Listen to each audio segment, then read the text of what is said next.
안녕하세요. 저는 늦은 나이에 마음 맞는 남자를 만나 결혼까지 생각했던 30대 후반 여자입니다. 부모님의 도움을 받아 소고기집을 운영하고 있어요. 부모님 밑에서 어렸을 적부터 식당 일을 배워왔었기 때문에 저 또한 자연스럽게 식당을 차리게 된 것 같습니다. 부모님께서 미리 다져 놓은 길을 제가 뒤따라간 거라 그동안 쌓아오신 노하우를 제공받아 어렵지 않게 자리를 잡을 수 있었고 안정적인 매출을 올릴 수도 있었어요. 부모님 밑에서 잘 배워왔는지 확인하는 순간이었기 때문에 시험 때 오른 것처럼 부담도 있었지만 많은 손님분들께서 만족하셨는지 재방문을 해주셔서 좋은 결과는 자연스럽게 따라왔고 그렇게 지역 맛집으로 자리매김할 수가 있었습니다. 그렇게 성공을 위해 정신없이 식당 일을 하다 보니 어느새 제 나이가 30 후반이 되어버렸고 부모님께선 제 얼굴만 보면 결혼할 남자가 그렇게 없냐며 속 다 하셨어요. 저도 부모님 얼굴을 볼 때마다 눈치가 보이기도 했었지만 인연이 없는 걸 억지로 만들 수도 없었기 때문에 고민이 많았었죠. 그런데 어느 날 엄마가 누군가를 저희 식당으로 데리고 오셨고 중요한 할 말이 있다면서 룸으로 안내 좀 해달라고 하더니 엄마와 같이 오신 중년의 여성분이 묵직한 서류 봉투를 제 앞에 꺼내 놓았어요. 무슨 상황인지 전혀 알지 못하던 상태라 어리둥절하면서 일단 서류를 꺼내 봤는데 그 안에는 상당히 많은 남자분들의 사진이 들어간 이력서 같은 거였습니다. 엄마한테 제 손에 들려있던 서류에 대해 여쭤보니 제 앞에 있던 중년 여성분은 결혼정보 업체에서 근무를 하시는 분이셨어요. 엄마는 식당 안에만 박혀서 10년 가까이 살고 있는데 어디서 인연을 만들겠냐며 요즘은 먹고 살기 바빠서 결혼정보 업체를 통해 인연을 많이 만들고 있다면서 일단 얼굴이라도 한번 보고 만나보는 게 어떻겠냐고 물어보셨습니다. 중년 여성은 저에게 또 다른 서류 하나를 꺼내 놓았는데 그건 자기 업체가 그동안 얼마나 많은 실적을 올렸는지에 대한 결혼 성사율 그래프였어요.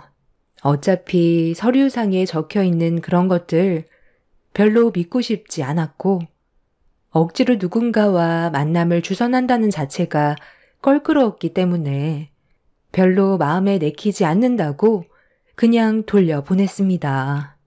엄마는 내일 모레가 40을 바라보는 나이에 결혼이 쉬운 줄 아냐며 속 다 하셨지만 제가 싫은 걸 억지로 할 수는 없었습니다. 엄마 말도 틀린 건 아니었던 게 눈을 뜨고 눈을 감을 때까지 저는 식당에서만 거의 생활했었어요.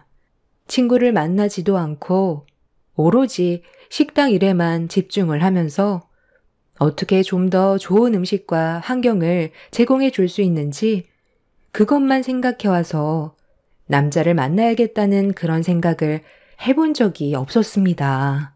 한 동네를 대표하는 맛집으로 자리를 잡았는데 그 이미지에 손상이 간다는 건 동네의 질을 떨어뜨리고 제 얼굴에 침 뱉기라 하루도 게을리할 수가 없었습니다. 몇 번 방송에도 나온 적이 있었기 때문에 기대를 가지고 찾아오신 손님들께 실망을 안겨드리고 싶지 않았어요. 이런 삶을 살아가는데 연애를 한다는 건 저에게 너무 큰 부담으로 찾아올 수밖에 없었죠. 제가 남자를 만난다 해도 현재의 생활 패턴을 바꾸기는 힘들 것 같아 저를 전적으로 맞춰줄 수 있는 남자는 없을 거라 생각했었습니다. 그렇게 결혼이라는 걸 부모님도 포기하고 저 또한 생각을 완전히 접었을 때쯤 예상치 못한 인연이 저에게 갑자기 찾아왔어요.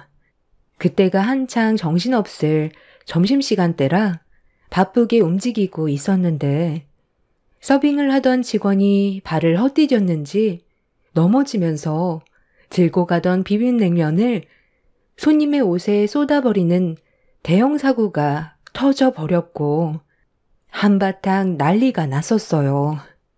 흰색 와이셔츠에 엎어진 비빔냉면으로 인해 셔츠는 붉게 물이 들었고 옆에 있던 일행분들은 실수한 직원에게 화를 내고 있었어요. 어머, 죄송하다고 하면 다야? 아, 여기 사장 나오라고 해. 오늘 얼마나 중요한 스케줄이 잡혀 있는지 알아? 당신은 오늘 이 식당에서 해고당할 줄 알아.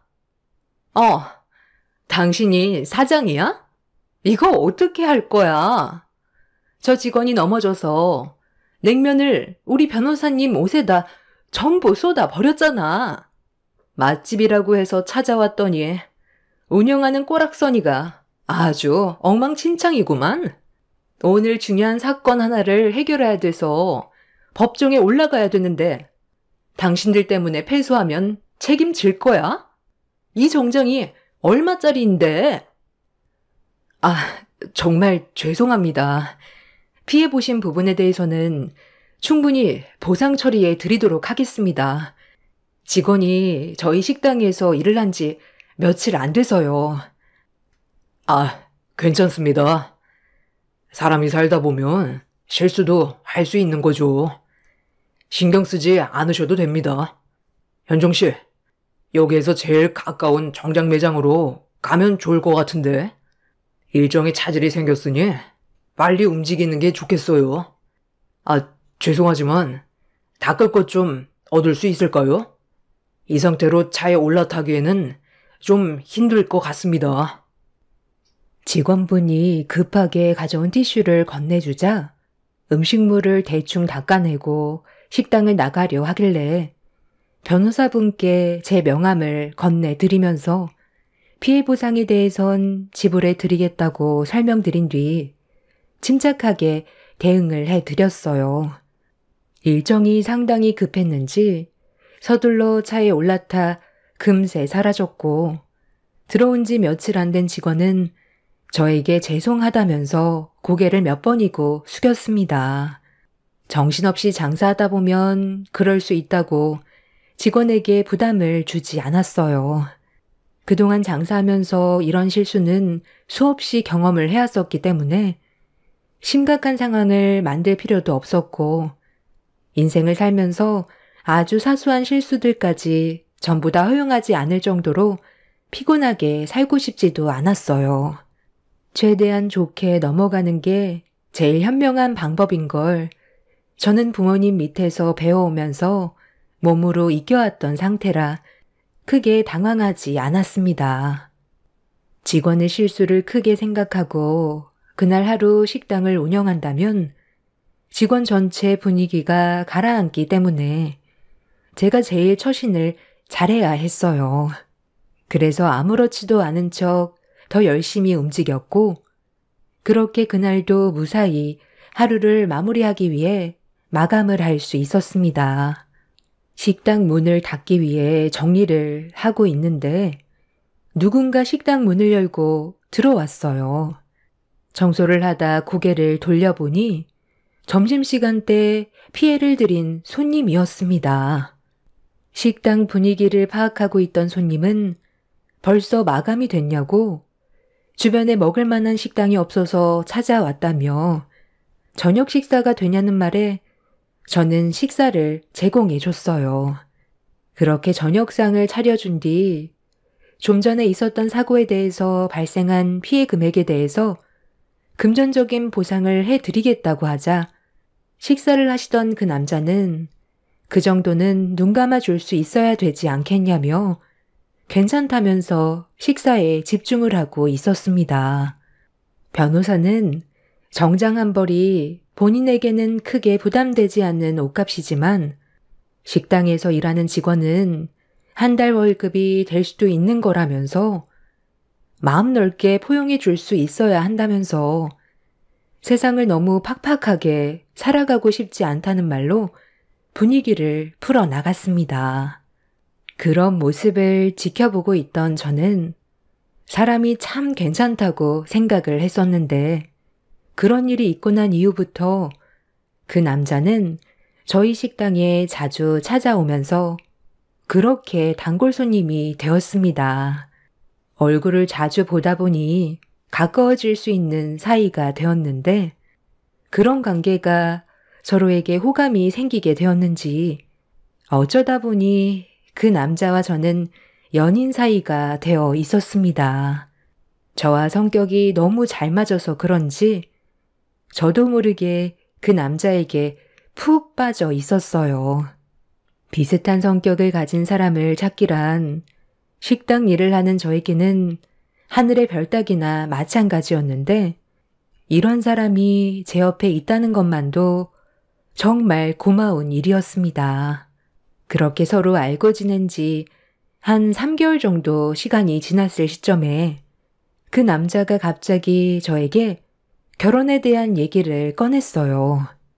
서로 알아간 지 3개월밖에 안 된 상황이라 좀 당황스럽긴 했었습니다. 우리가 서로 알고 지낸 지 3개월 정도밖에 안 됐어도 서로가 통하는 게 있잖아.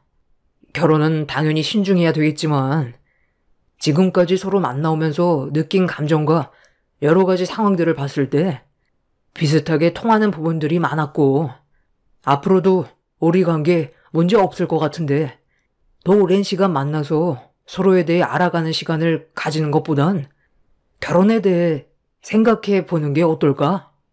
너나 나나 곧 있으면 40인데 그 전에 결혼하는 게 좋지 않겠어?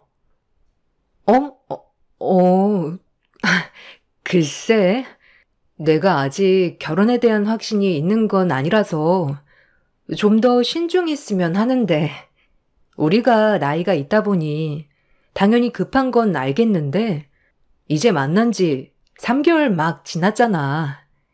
급할수록 돌아가라는 말도 있듯이 못해도 1년의 시간 동안은 서로 좀 더 알아가는 게 좋을 것 같아. 결혼할 상대가 나타나면 사계절은 겪어보고 생각해 보라잖아. 우리 사이가 충분히 좋다는 건 알지만 신중해서 나쁠 건 없다는 거야. 나도 당연히 결혼하고 싶은 마음이 전혀 없는 건 아니고 뒤에서 부모님의 따가운 시선도 많이 부담스럽긴 하지만 그럴 때일수록 침착하게 행동하는 게 더 큰 피해를 막아낼 수 있는 방법인 것 같아. 내가 식당 일을 하면서 항상 느끼는 거지만 시간이 없다고 뭐든 급하게 일을 진행하면 꼭 크고 작은 사고가 한 번씩은 터지더라고. 그래서 급할수록 돌아가려는 거야. 내 마음 이해 못 해주는 거 아니지? 그 사람과 저는 한참 동안 진지하게 대화를 이어나갔어요.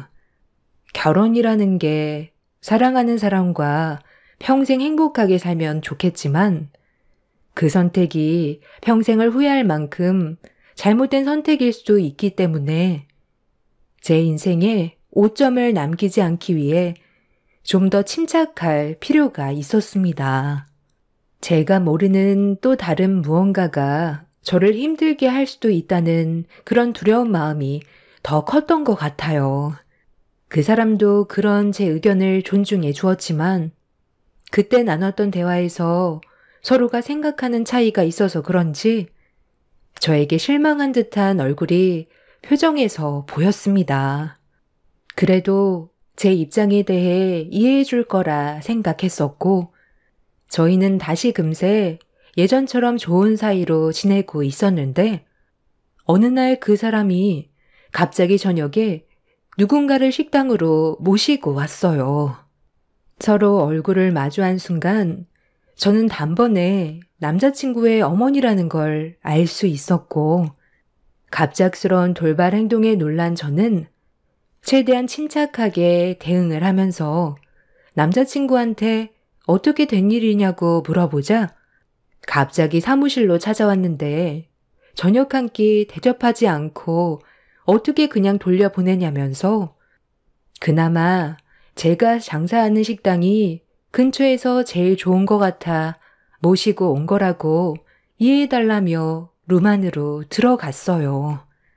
제가 이미 누군지도 알고 있는 듯한 표정이셨고 남자친구의 어머니는 식당 안의 분위기를 살펴보면서 음식을 주문하셨습니다.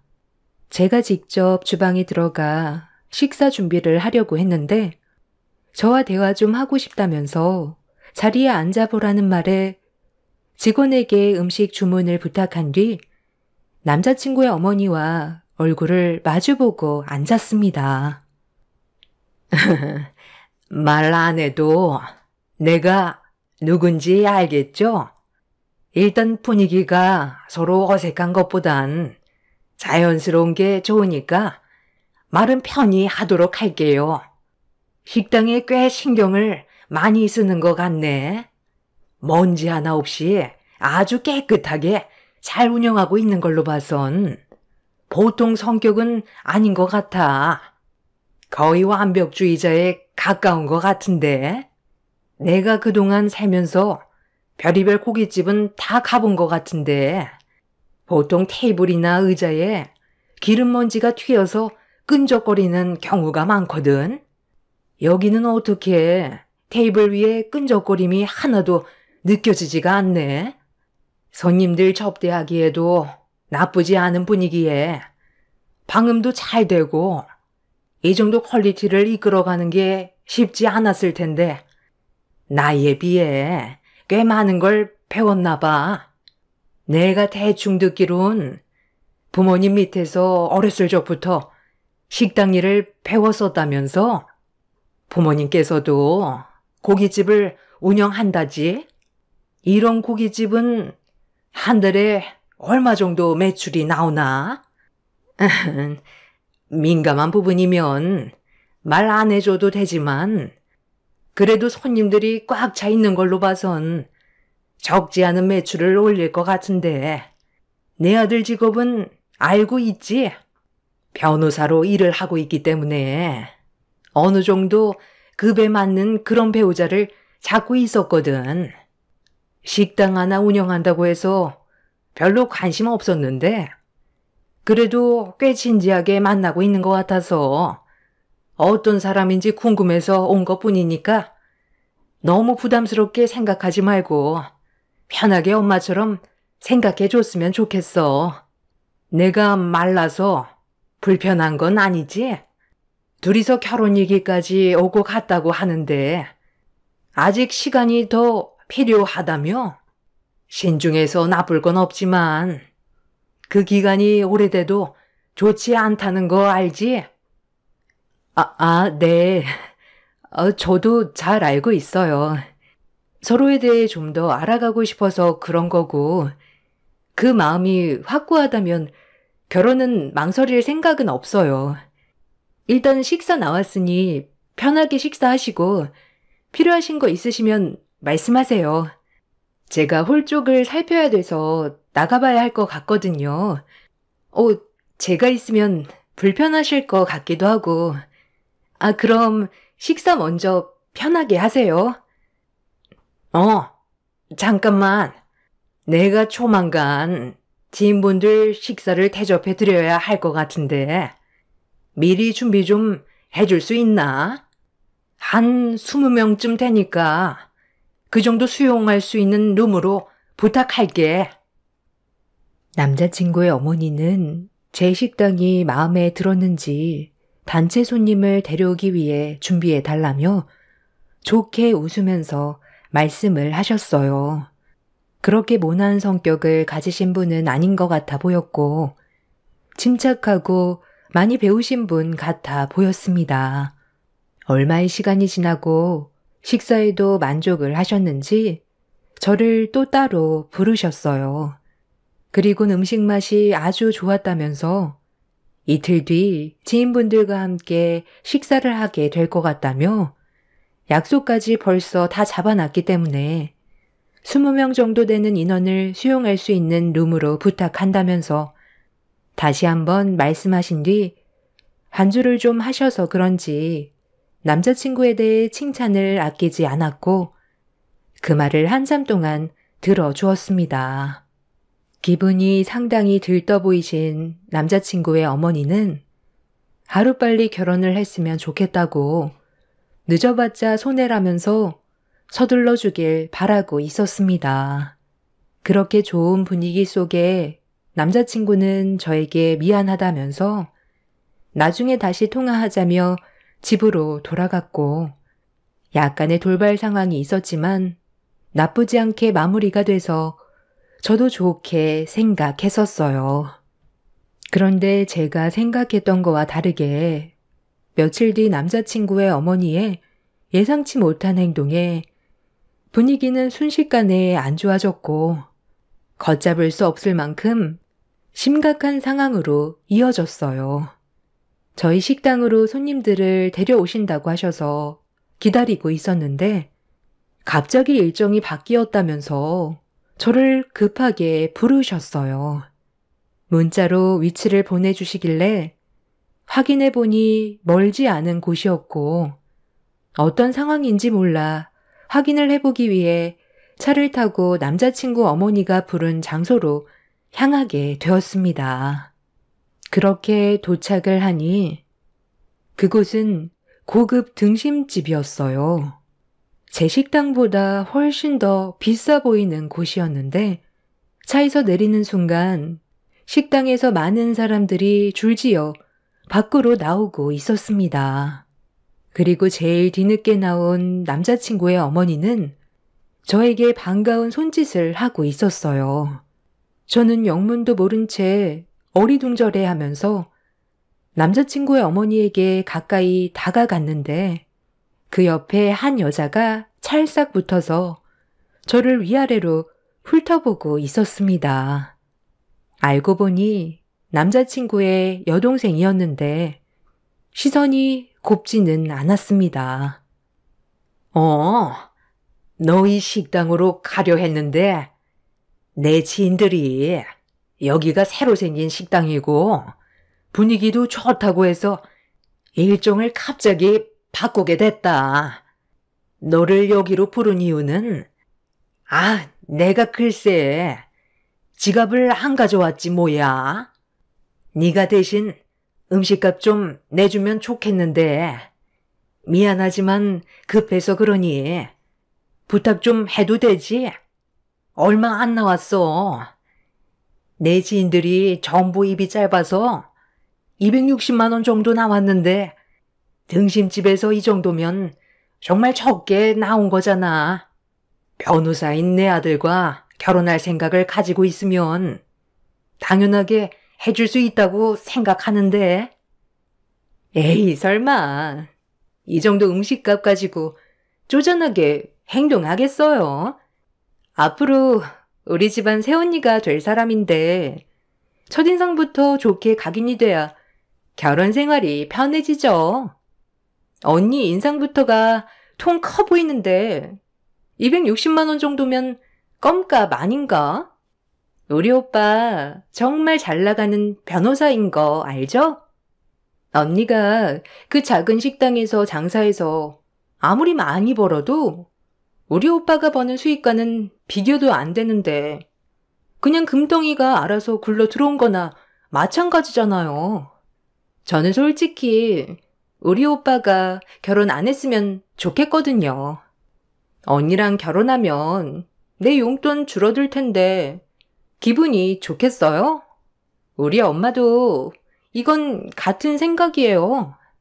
우리가 손해보는 장사인데 이 정도는 당연히 해줘야 되는 게 맞는 것 같아요. 이 정도도 못 내주면 파혼인 거 알고 있지? 결혼 생각 꿈도 꾸지 마라. 어차피 널리고 널린 게 여자라. 너 아니어도 내 아들과 결혼할 여자 많다. 그래서 지금 저한테 이 식당에서 먹은 음식값 260만 원을 결제하라는 거예요? 저 그 사람과 좋은 감정으로 만나고 있는 건 확실한데요. 그렇다고 결혼을 하겠다는 생각을 가진 건 아직 아니거든요. 벌써부터 이런 식으로 행동하시면 앞으로는 저에게 어떻게 하실지 충분히 알 수 있을 것 같네요. 저희 식당에서 모임을 가지면 무상으로 제공받는데 그것도 배 아파서 제 주머니에서 돈 나가게 하려고 이쪽으로 계획을 바꾸신 거예요? 저희 식당에 오셔서 식사하셨어도 결제 금액에 대해서는 당연히 받을 생각이었습니다. 그게 서로에 대한 예의 아니겠어요? 방금 식사하고 나온 금액에 대해서는 알아서 결제하시는 게 좋겠네요. 저는 할 말 끝났고 더는 대화할 가치가 없어 보여서 그만 돌아가겠습니다. 당신같이 자기 아들 내세워서 뭐라도 하나 뜯어 먹으려는 그런 심보를 가진 사람들 때문에 아들의 인생을 가로막고 있는 거예요. 결혼할 생각 조금도 없으니까 다시는 얼굴 볼 일 없었으면 좋겠네요. 초장이 어떤 사람들인지 알려주셔서 감사합니다. 그 자리에서 뒤돌아 가려고 하는데 갑자기 남자친구의 어머니가 제 팔을 붙잡더니 본인이 생각하고 있던 계획과 좀 다르게 흘러간다고 생각했는지 변호사 남편 얻고 싶은 생각 없냐면서 기회는 쉽게 오지 않는 거라고 두 번의 기회는 주어지지 않는다고 되려 저를 압박하기 시작했어요.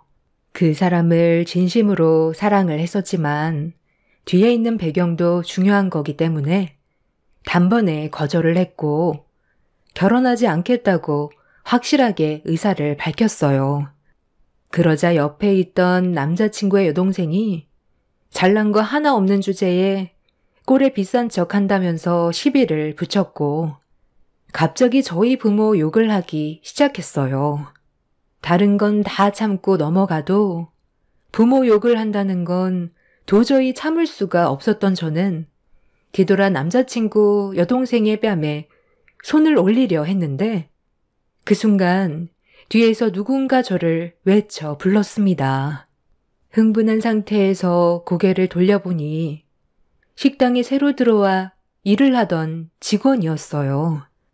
그리곤 저에게 급하게 뛰어오면서 드릴 서류가 있다며 저에게 서류 봉투를 건네주었습니다. 무슨 영문인지 알지 못했던 저는 서류 봉투 안에 있던 서류를 꺼내 들었는데 두 눈으로 내용을 확인하는 순간 온몸에 소름이 돋았고 너무 큰 충격을 받아 저는 제대로 서 있을 힘조차 남아있지 않았어요. 제가 들고 있던 서류는 결혼정보업체 서류였고 저와 그동안 만나왔던 그 사람은 결혼정보업체에 등록이 되어 있는 남자였습니다.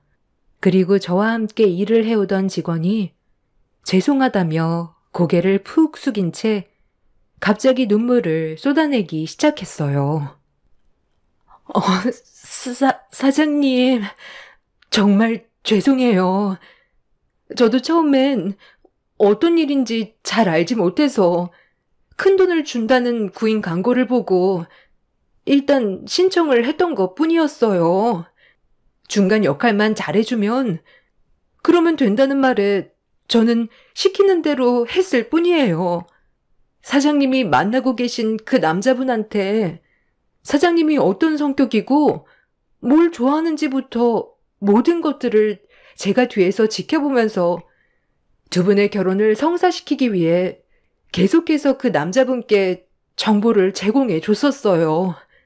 결혼정보업체 사장님이 결혼만 성사가 된다면 그에 따른 인센티브도 두둑히 챙겨준다는 말에 끝까지 붙잡고 있었는데 며칠 전에 잠깐 결혼정보업체 대표님을 만났을 때 그 옆에 사장님과 만나고 있던 남자친구분이 사장님이 마음에 들지 않는다면서 다른 여자로 바꿔달라며 불만을 털어놨었어요. 좀 더 재산이 많고 급이 높은 여자를 만나길 원한다고 했지만 업체 대표님은 두 분의 결혼을 꼭 성사시키고 싶어 했어요. 그 이유는 사장님 어머니께서 직접 남자분을 지목했었고 둘의 결혼이 성사된다면 그에 따른 보상금을 챙겨주겠다는 말 때문에 설득을 시키려 했지만 남자친구분께서 사장님을 마음에 들어하지 않아 이미 마음을 접은 상태였어요. 아마 지금 전화하면 받지 않을 거예요. 그리고 저 두 사람은 사장님한테 음식값 받아 먹은 뒤 남자친구분이 헤어짐 통보를 할 때 잠적하려고 계획까지 하고 있었어요. 본인들이 투자한 시간이 아깝다면서 보상을 받아야겠다고 어제 제 앞에서 남자친구분이 저분들과 통하는 거 전부 다 들었어요. 처음엔 돈 때문에 시작했었는데 양심에 걸려서 더는 못하겠어요. 이용만 당하는 사장님이 너무 불쌍해서 이거 결혼정보업체 사무실에서 몰래 가지고 나온 거예요. 사장님 어머님께서 직접 신청하시고 결혼하는 데까지 전부 계획을 준비하신 거라 확인해 보시면 알 거예요. 거기 사장님 성격부터 해서 사소한 것들 전부 다 기록되어 있어요. 추가로 건네받은 서류에는 저희 엄마가 제가 어떤 성격인지부터 시작해서 모든 정보들이 전부 다 들어 있었어요. 저도 그동안 몰랐던 버릇들까지 세세하게 기록이 되어 있었고, 저와 만남을 가지고 있던 남자친구는 결혼정보업체의 사람으로 저와 매칭을 시켜서 결혼을 하려고 접근을 했던 거였습니다. 냉면 그릇을 쏟을 때부터가 계획의 시작이었고, 저를 향하고 있던 그런 마음은 진심이 아닌 전부 거짓으로 결혼을 하기 위한 계획일 뿐이었어요.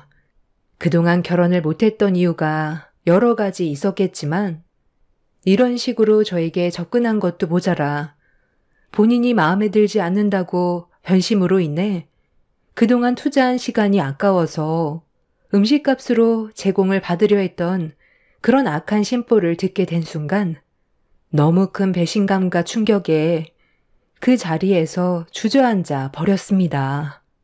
저는 그 자리에서 그 사람들의 일가족을 경찰에 사기죄로 신고를 했고 제가 받은 피해에 대해 법적 처벌을 진행했어요. 모든 사실을 알면서 숨기고 있었던 직원의 얼굴을 보던 그 사람들은 돈을 받아놓고 배신했다면서 길거리에서 난장판을 만들어 놨었네요. 이 문제로 저희 부모님이 경찰서로 찾아오셨고 저와 잠깐 만남을 가졌던 남자친구도 경찰서로 소환이 되었습니다. 저는 얼굴을 보자마자 뺨에 손을 올렸어요. 그리고 엄마한테 너무 큰 실망을 하게 된 저는 2번 다시 얼굴 볼 일 없을 거라고 화를 냈습니다. 아빠도 이런 사실을 전혀 모르고 있었는지 사색이 된 얼굴로 엄마를 바라봤었죠.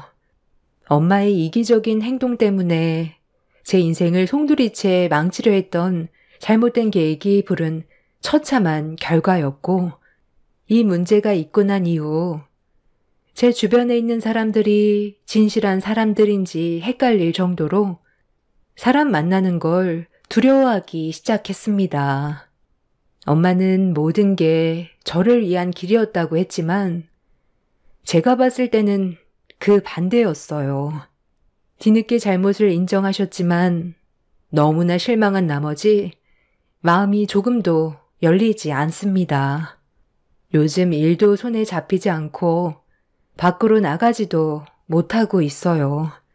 식당은 직원들이 장사를 하고 있지만 이런 식으로 운영할 바엔 차라리 폐업 처리하고 쉬는 게 어떨까 생각 중입니다. 아무리 제가 홍기가 한참 지났어도 이런 식으로 사람의 인생을 함부로 만들어가려 했던 엄마와 결혼정보업체 사람들, 그리고 저를 이용만 하려 했던 거짓 남자친구 식구들 또한 법적으로 전부 소송을 준비하고 있는 중입니다. 절대 선처 없고 용서하지도 않을 겁니다.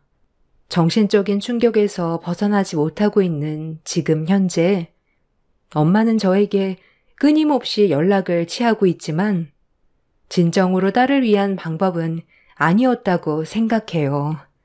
여러분들께선 저희 엄마가 정말 저를 위해서 한 행동인 것 같나요?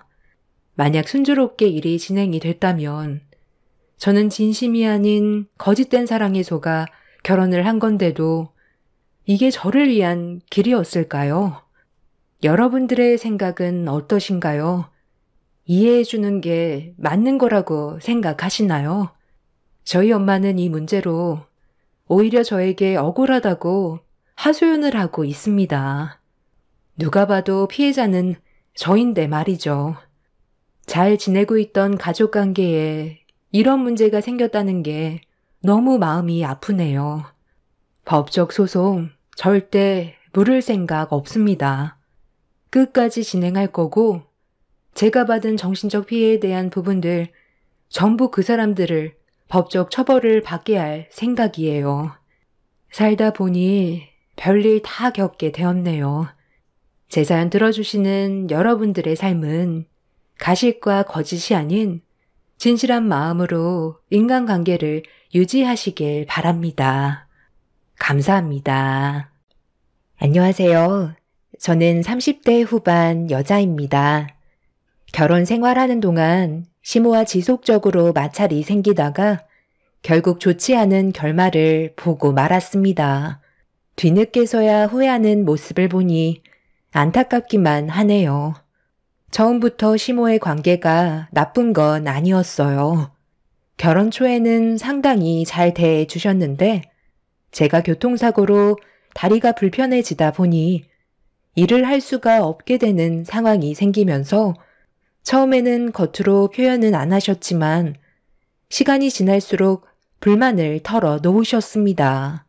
제가 원해서 다리를 다친 것도 아닌데 시모의 눈치가 너무 보여서 불편한 다리로 뭐라도 해야만 될 것 같았어요. 그래서 할 수 있는 일을 찾기 위해 노력했지만 그것 또한 쉽지 않았습니다. 남편은 그렇게까지 하지 않아도 된다고 했지만 저는 시모와의 관계가 다시 예전처럼 웃고 지냈을 때로 돌아가고 싶어 뭐라도 해야만 했었죠. 하지만 계속되는 다리의 불편함이 제 발목을 잡게 되면서 지속적으로 저를 힘들게 만들었습니다. 결국 시모가 저를 향한 불만들을 다시 한번 쏟아내자 참아왔던 눈물이 터지면서 서운했던 것들을 털어놓고 말았죠.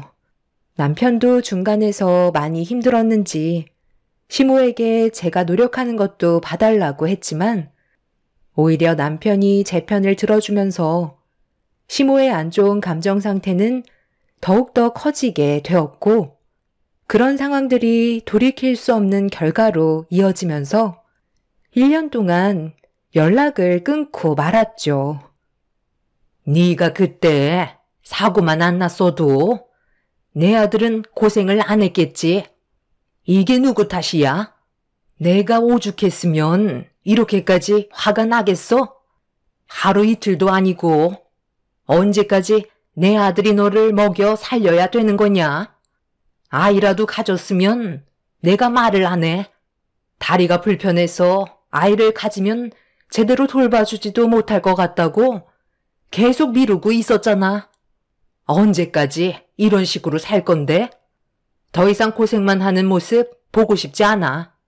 사람이 살다 보면 이런 일 저런 일 있다곤 하지만 너희들은 아직 한창인 나이인데 벌써부터 이런 식으로 불행이 생겨서 한쪽이 모든 걸 짊어져야 한다는 게 나는 불공평하다고 생각된다.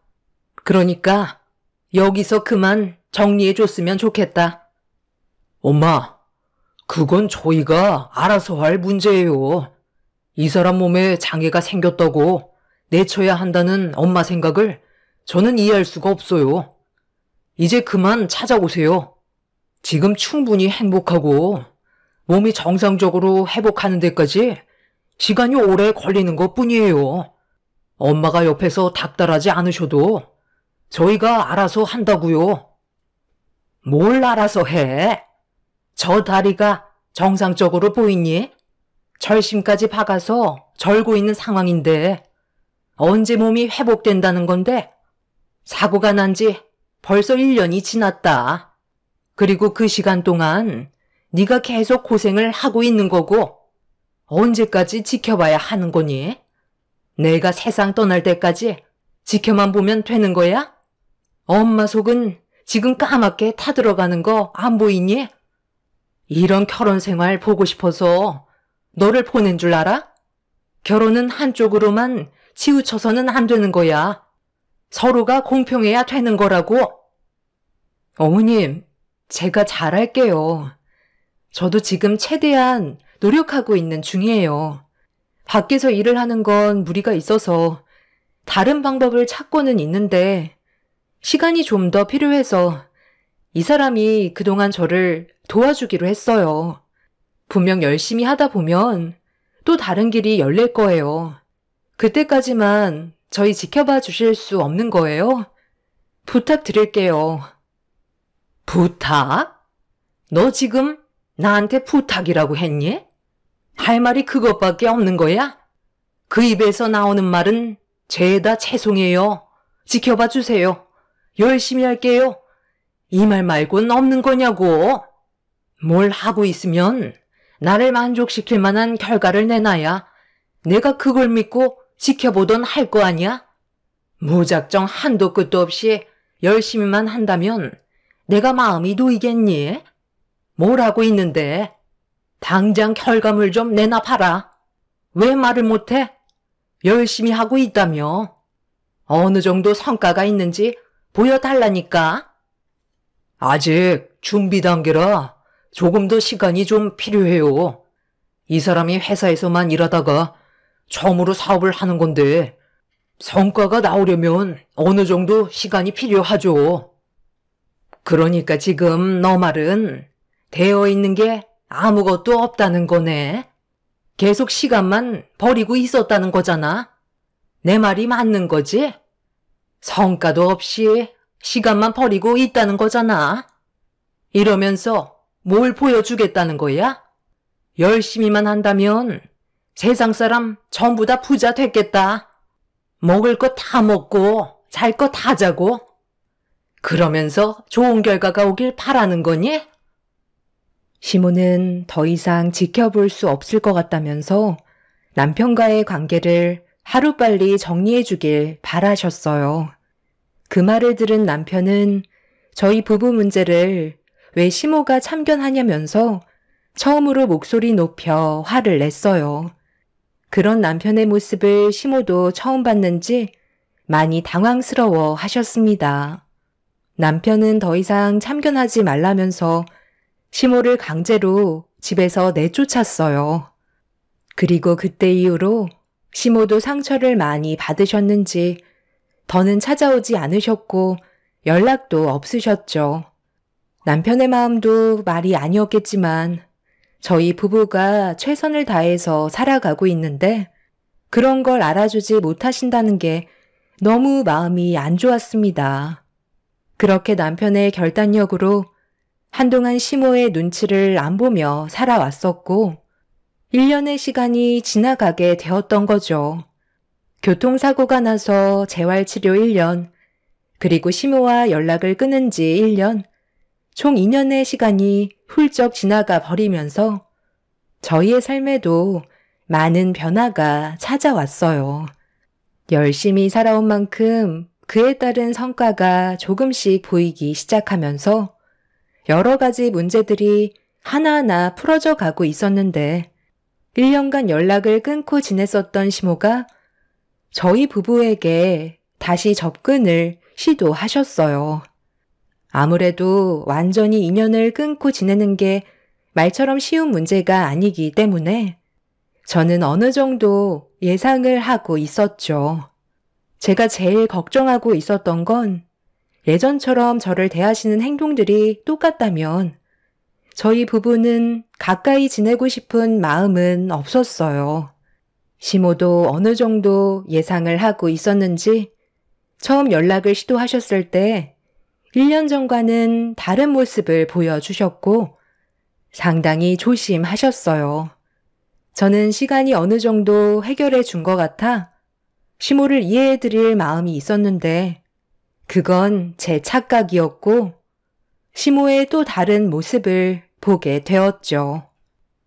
내가 걱정했던 거와 다르게 너희들이 잘 지내고 있는 모습을 보니 나 또한 안심이 되긴 하다만 언제까지 이렇게 살 거야? 둘 중 하나만 해야 되지 않겠어? 내 아들이 그동안 이 정도의 성과까지 끌어올린 거에 대한 보상을 어느 정도는 해줘야 되는 거 아니니? 네가 운영하는 사업이 잘 되고 있으면 둘이 같이 해도 되는 거잖아. 아직까지 어떻게 될지 잘 몰라서요. 좀 더 시간이 필요할 것 같아요. 섣부르게 판단해서 결정한다고 좋은 결과가 따라오는 건 아니니까요. 일적인 문제는 저희가 알아서 할 테니까 그런 건 신경 쓰지 마세요. 저는 아직까지 엄마한테 서운한 게 다 풀린 건 아니에요. 그러니 서로 최대한 조심해 줬으면 좋겠어요. 오늘 주무시고 가신다고 하셔서 방 하나는 비워놓긴 했지만 꼭 이렇게까지 하셔야 되겠어요. 1년 동안 연락 한 통 없으셨고 저희가 기분이 좋은 것도 아닌데 오늘 갑자기 주무시고 가신다는 건 좀 불편한 것 같아서요. 이럴 때일수록 조심해야 되는데 조금 더 엄마와 저희가 시간을 가지는 게 좋지 않겠어요? 그럴 거였으면 연락도 안 했다. 내가 너희한테 왜 연락을 했겠니? 오래간만에 며느리가 해준 밥이나 한번 먹어보자. 다리가 불편하면 안 해도 되고. 시모와 연락이 되고 처음 얼굴을 보게 된 날, 남편은 어느 정도 거리를 두고 싶어 했지만 시모는 그날 저희와 함께하고 싶어 하셨어요.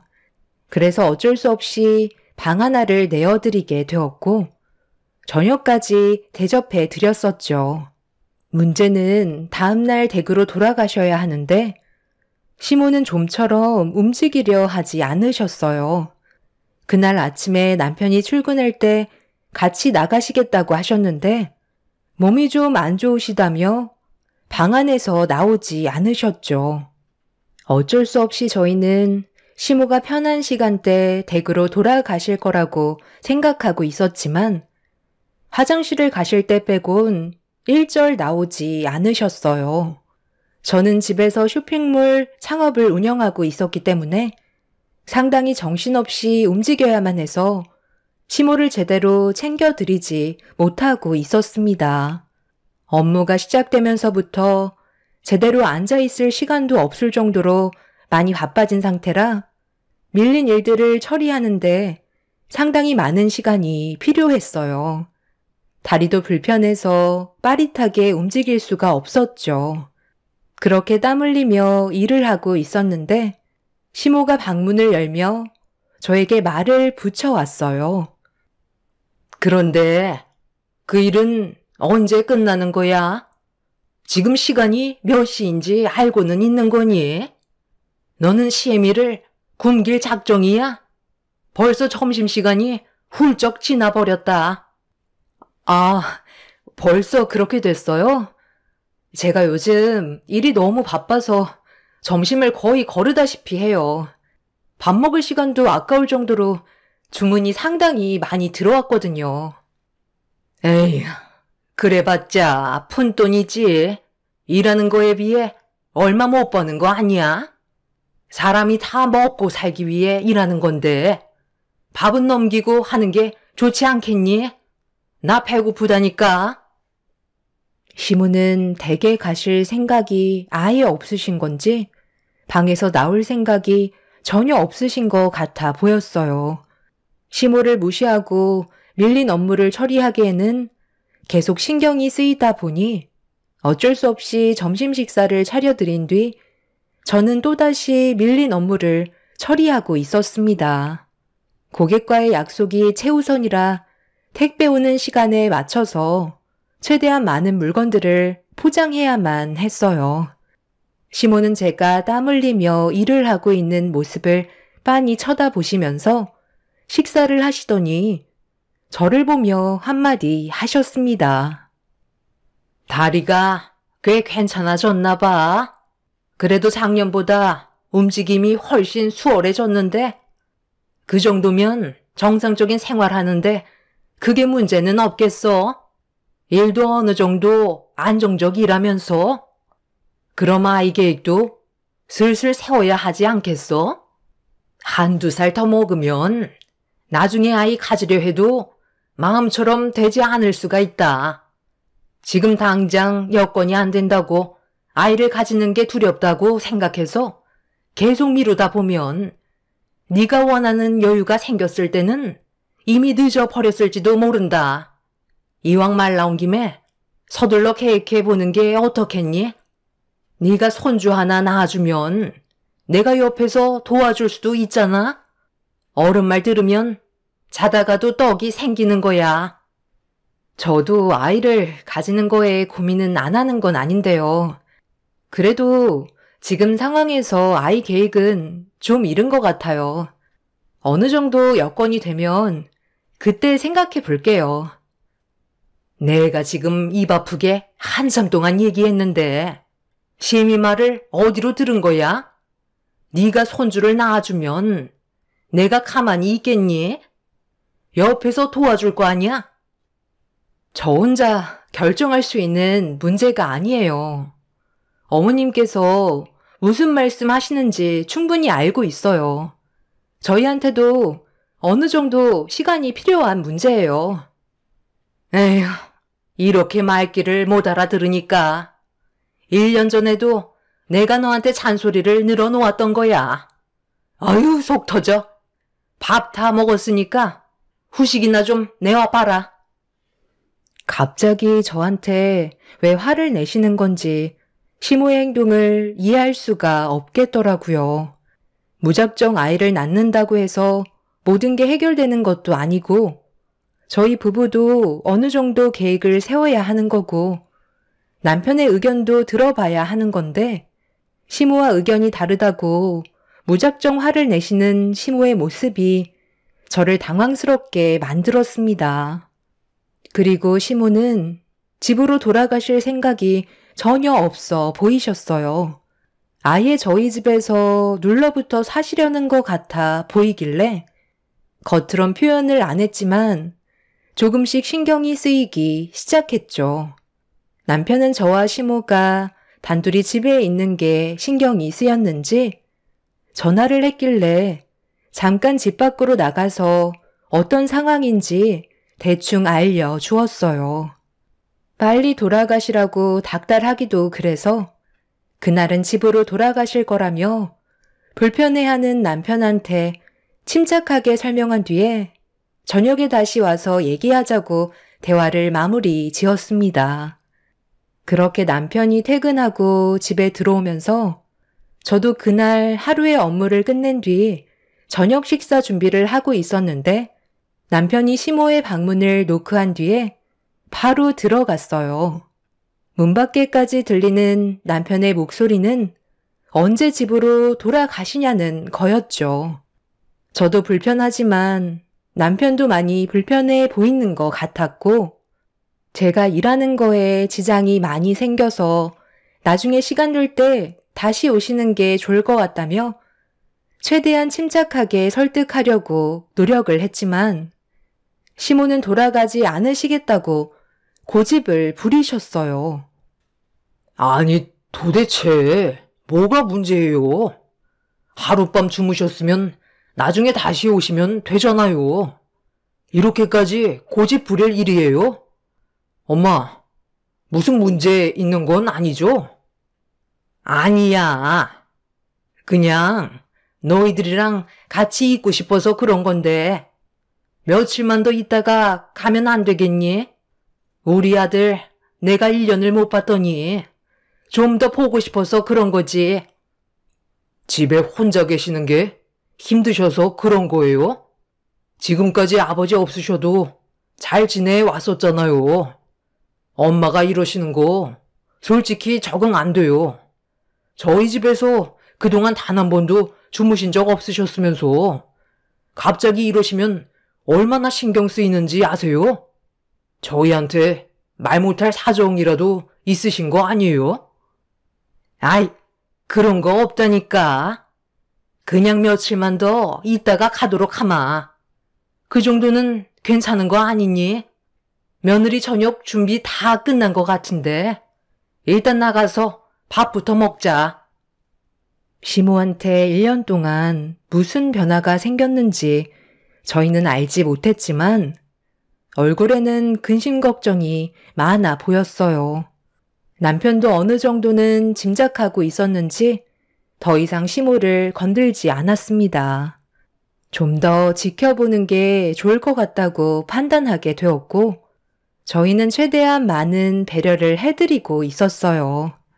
그렇게 함께 지내온 지 며칠이 지나고 어느새 일주일이라는 시간이 흘러버렸죠.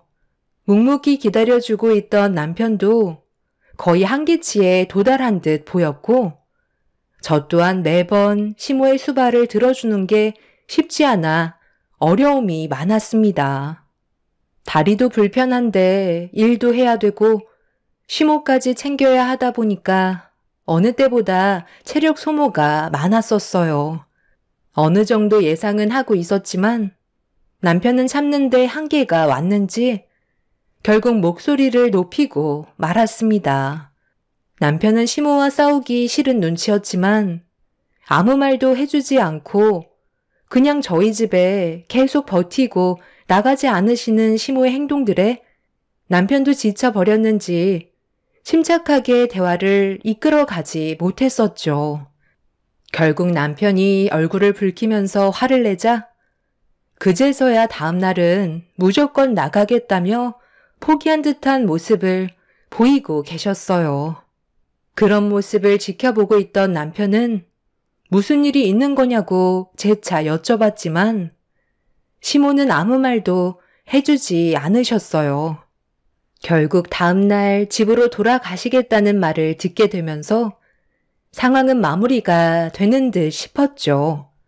그렇게 한바탕 한 뒤에 남편과 함께 단둘이 방에서 대화를 주고받으면서 앞으로 어떻게 해야 할지 걱정이 많아 진지하게 의논을 할 수밖에 없었습니다.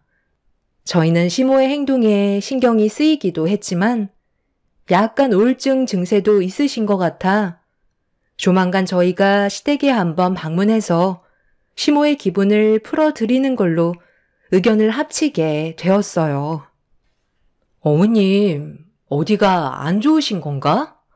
확실히 작년과는 분위기가 너무 다르신데? 옛날 같았으면 당신이 그만 돌아가 달라고 한마디 하면 10마디 하셨잖아. 그런데 지금은 표정도 어두워 보이시고 당신 출근하면 밥 때 말고는 방에서 아예 나오지도 않으셔. 확실히 우리가 모르는 무언가가 있는 것 같지? 그렇다고 우리 집에서 계속 같이 생활을 할 수는 없는 거잖아. 지금 상황을 봐봐. 나는 밖에서 일을 해야 되고 당신은 지금 일이 한창 잘 돼서 쉴 시간 없이 바쁘게 움직이고 있는데 우리가 어떻게 모든 걸 챙겨드릴 수 있겠소? 그리고 멀쩡한 집 놔두고 우리 집에서 계속 생활하시는 것도 문제가 있는 거지.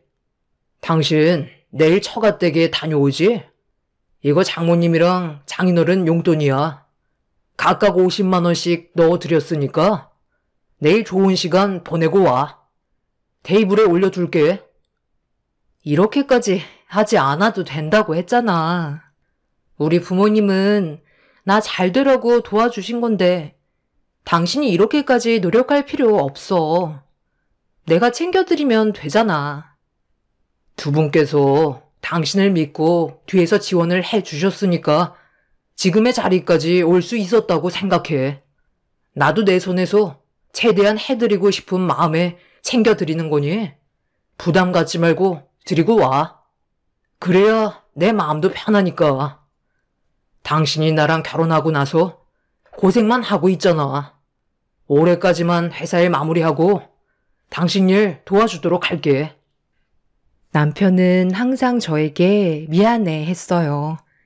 제가 다리를 다치면서부터 모든 게 자기 탓이라고 생각하고 있었죠. 여러 가지로 남편한테 항상 미안한 마음이 들었고, 다리만 괜찮았다면 저희 삶은 평탄한 인생을 살고 있었겠지만, 과거에 얽매여서 살고 싶지 않았어요. 현재가 훨씬 더 좋은 상황들도 많았으니까요. 항상 저희 부모님을 신경 써주는 만큼 저 또한 시모와 단둘이 있을 때 상황에 맞게 여러 가지로 챙겨드리려 노력을 하고 있었어요. 그래서 시모한테도 용돈을 따로 챙겨드리려고 미리 준비를 해놨었죠.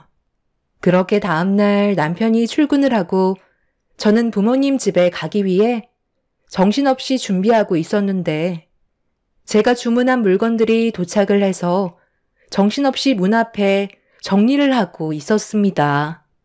잠시 뒤 엄청난 일이 눈앞에 펼쳐질 거라곤 전혀 예상을 하지 못한 상태였었죠.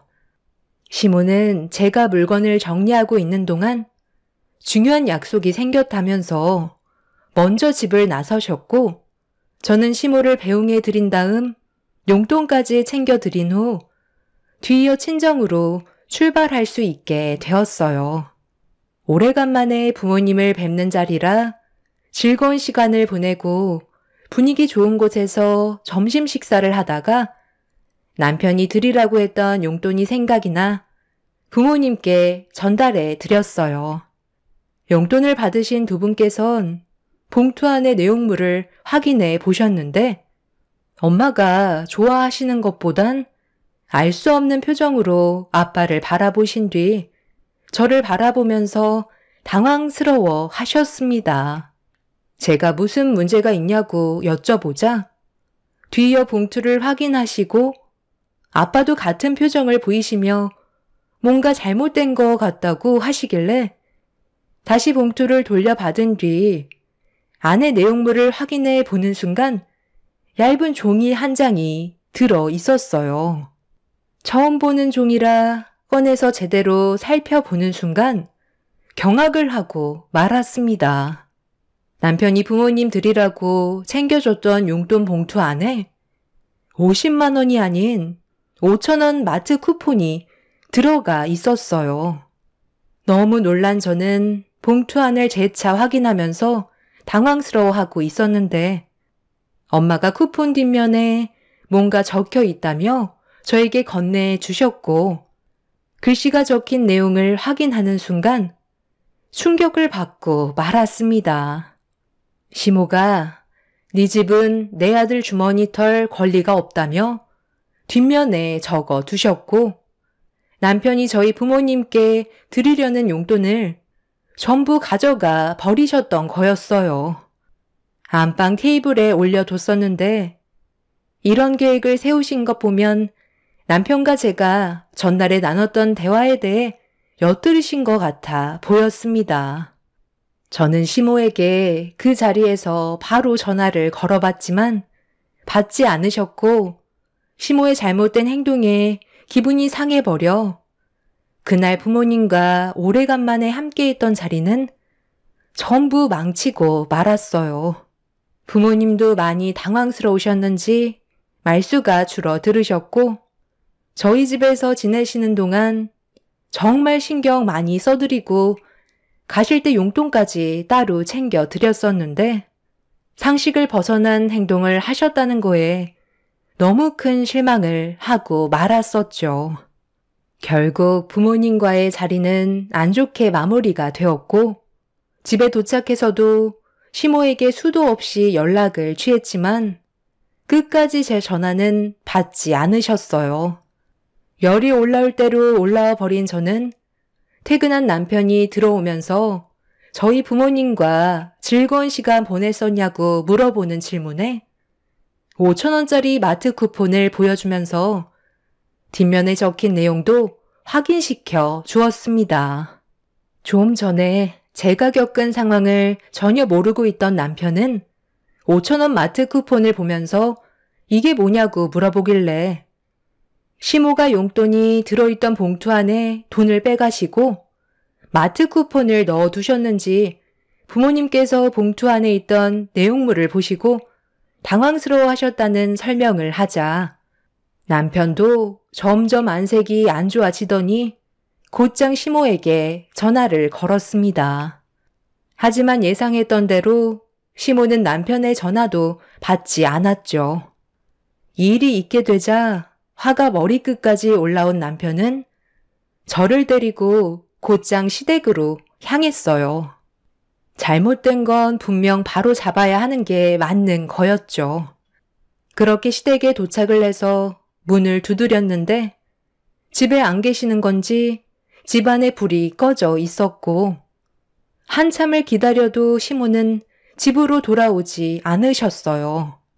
그런데 밖에서 한참 동안 시모를 기다리고 있는데 지나가시던 동네 주민분께서 저희 부부한테 가까이 오시더니 시모가 살던 집이 경매로 넘어간 걸로 알고 있다며 사기를 당했다는 소문이 동네 사람들 사이에 퍼졌다고 예상하지 못한 말을 듣게 되었죠. 전혀 짐작하지 못했던 말이라 당황스러워하던 남편은 주민분께 자세한 설명을 부탁했어요. 그리고 동네 분께 듣게 된 내용은 저희와 연락을 끊고 지냈을 때 시모는 그동안 가지고 계셨던 재산으로 투자를 해보고 싶으셨는지 남편과는 한마디 상의도 안 해보고 무작정 당신 혼자 판단하고 결정한 뒤에 움직이시다가 시모가 투자에 대해 아는 게 하나도 없다고 생각한 사기꾼이 시모에게 접근해서 남은 재산 탈탈 털어갔고 뒤늦게 사기라는 사실을 알게 된 시모는 이미 투자를 위해 빚까지 진 상황이라 살고 있는 집마저 경매로 넘어가는 충격적인 일을 겪게 되었던 거죠. 그래서 오갈 데가 없다 보니 갑자기 저희 부부한테 연락을 해서 한동안 머물러 계셨던 거였어요. 이런 상황들을 남편이 알게 되면 난리를 치니까 솔직하게 털어놓지 못한 채 속으로만 앓고 있으셨던 거였죠.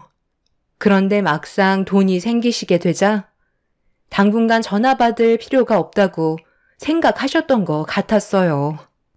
이미 저희는 그런 시모의 행동에 화가 많이 났던 상태라 돈이 다 떨어지시면 분명 또다시 찾아오실 텐데 그때는 절대 받아주지 않겠다고 결심하게 되었죠. 남편도 치가 떨릴 정도로 화가 났는지 2번 다시 얼굴 볼 일 없을 것 같다며 자기 인생에 도움이 하나도 안 된다고 아예 인연을 끊어낼 생각을 가지고 있었어요. 그리고 예상했던 대로 한 달의 시간이 지난 뒤 시모가 저희 집 문을 다시 두드렸습니다. 하지만 남편은 이미 시모에게 많은 실망을 한 상태라 모든 걸 거절했어요. 그 난리를 치셔놓고 이제 와서 받아달라고요?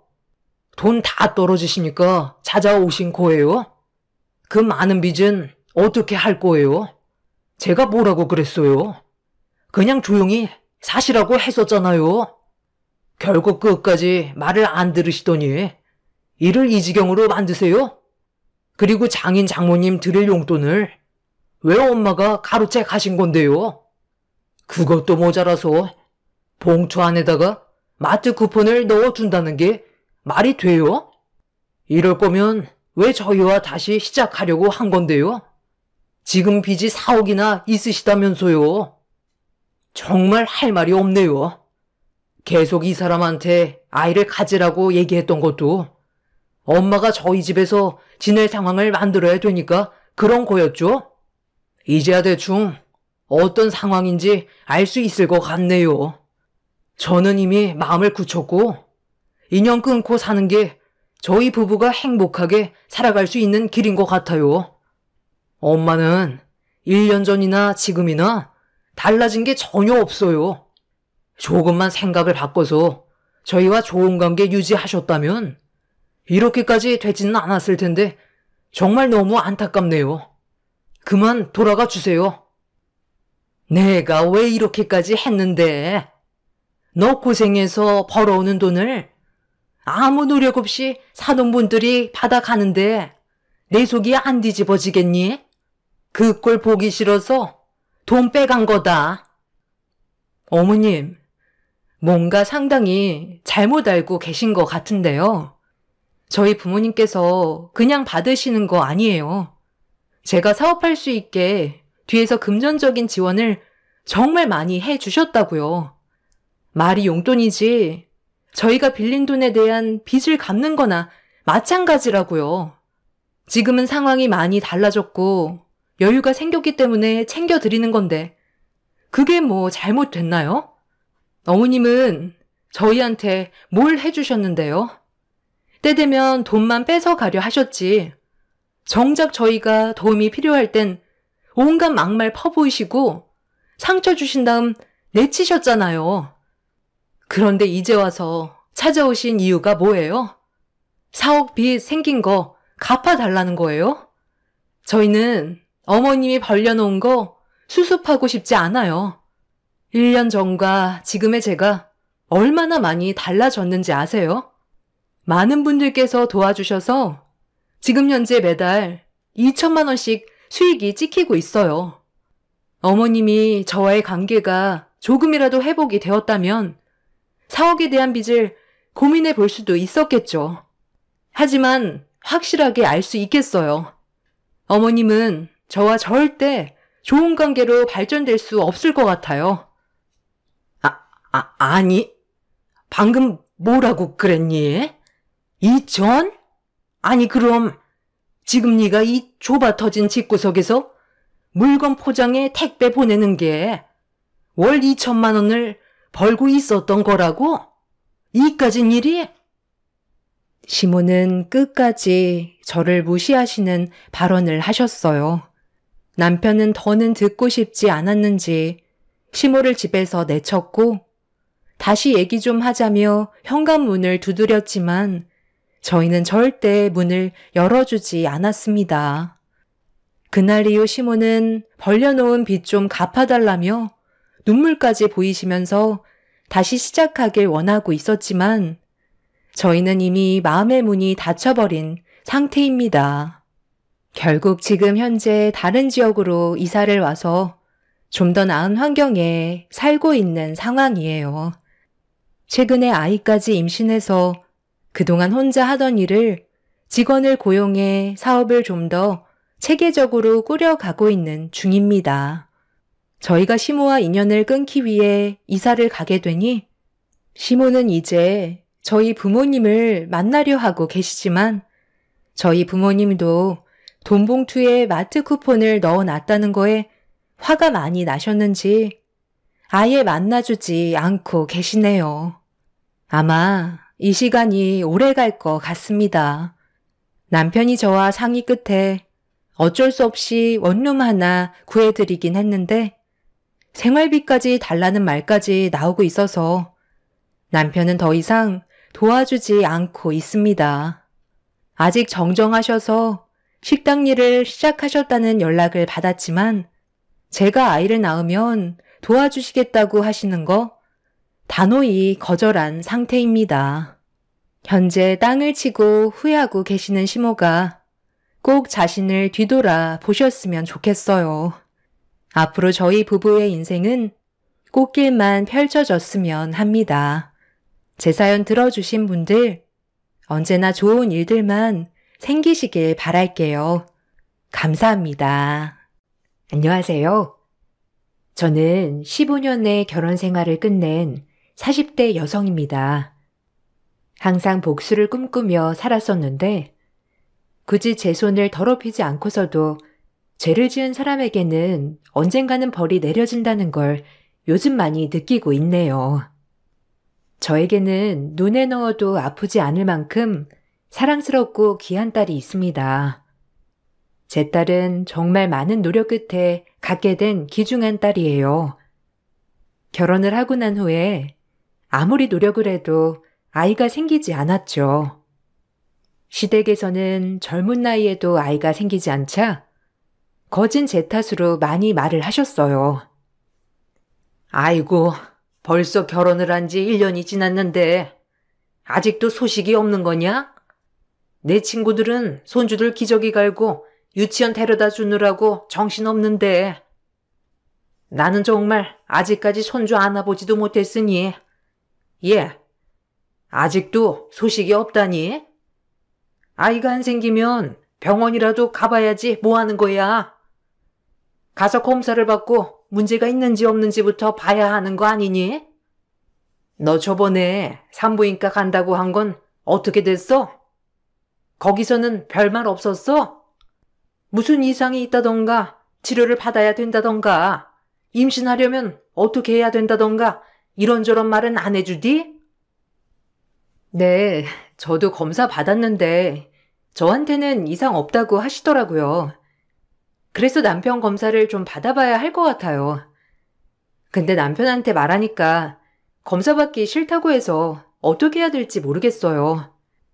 저는 아무런 이상도 없어가지고 남편 쪽 검사를 해야 정확히 어떤 문제인지 알 것 같다고 하시는데 어머님, 저도 너무 답답해요. 제가 아무리 말해도 안 들으니 어머님이 한번 말이라도 해보세요. 예, 걔한테 말할 게 뭐가 있어? 보나마나 뻔하지. 병원 좀 옮겨보고 검사를 받아보는 건 어때? 남자야, 그곳이 밖에 있으니까 이상이 있어도 바로 한눈에 알 수 있지만 여자는 겉으로 보이지가 않으니 문제가 있어도 잘 모르고 넘어가는 경우도 많지. 이건 검사를 좀 더 꼼꼼하게 해봐야 잘 알 수 있는 거 아니겠어? 우리 아들도 자기 몸에 이상이 있으면 검사를 받아봤겠지만 보이는 것도 이상 없고 그러니까 말하지 않았을 것 같은데. 어머님, 지금 무슨 소리를 하시는 거예요? 제가 다니고 있는 병원이 난임으로 이미 유명한 병원인데 어디서 검사를 하라는 말씀이세요? 여기서 저한테 문제가 없다고 했고 남편도 검사를 받아보라고 한 거였는데 어머니 말씀은 남편에게는 이상 없고 저한테 문제가 있을 거라는 거세요? 얘는 누가 너한테 문제가 있대? 다시 검사를 해보라는 거지. 솔직히 우리 아들은 지금까지 몸에 뭐 나쁜 거 해본 적도 없고 그러니까. 여자는 막말로 애를 떼도 그게 티가 나니? 겉으로 보이는 것도 아닌데. 그리고 넌 생리통도 심하다고 했으니 자궁이 별로 좋지 않을 수도 있지 뭐. 시모는 당연하게 저에게 이상이 있어서 아이가 안 생기는 거라며 이야기를 했어요. 시댁 식구들 대부분 저에게 대놓고 제 탓이라 하진 않았지만 남편보다는 저에게 이상이 있을 것이라 생각을 했죠. 시댁의 이런 생각들로 인해서 스트레스를 받았지만 우리 아이를 갖기 위해 부단히 노력했어요. 그러다가 1년이 지나고 나서도 아이가 생기지 않자 조급했던 남편이 검사를 냈고 결국 남편에게 원인이 있었습니다. 그 뒤로 시댁 식구들의 압박은 줄어들었죠. 여러 번의 시도 끝에 임신에 성공하게 되었고 그렇게 낳게 된 아이가 저희 딸입니다. 아이는 양가 가족들에게도 가장 귀중하고 소중한 보물이 되었어요. 부모님들은 아이를 위해서 넉넉하지 않는 살림에도 선물도 매번 크게 해 주셨죠. 그렇게 소중한 아이가 태어나고 난 후에는 저는 일을 그만두고 가정주부로 생활을 하게 되었어요.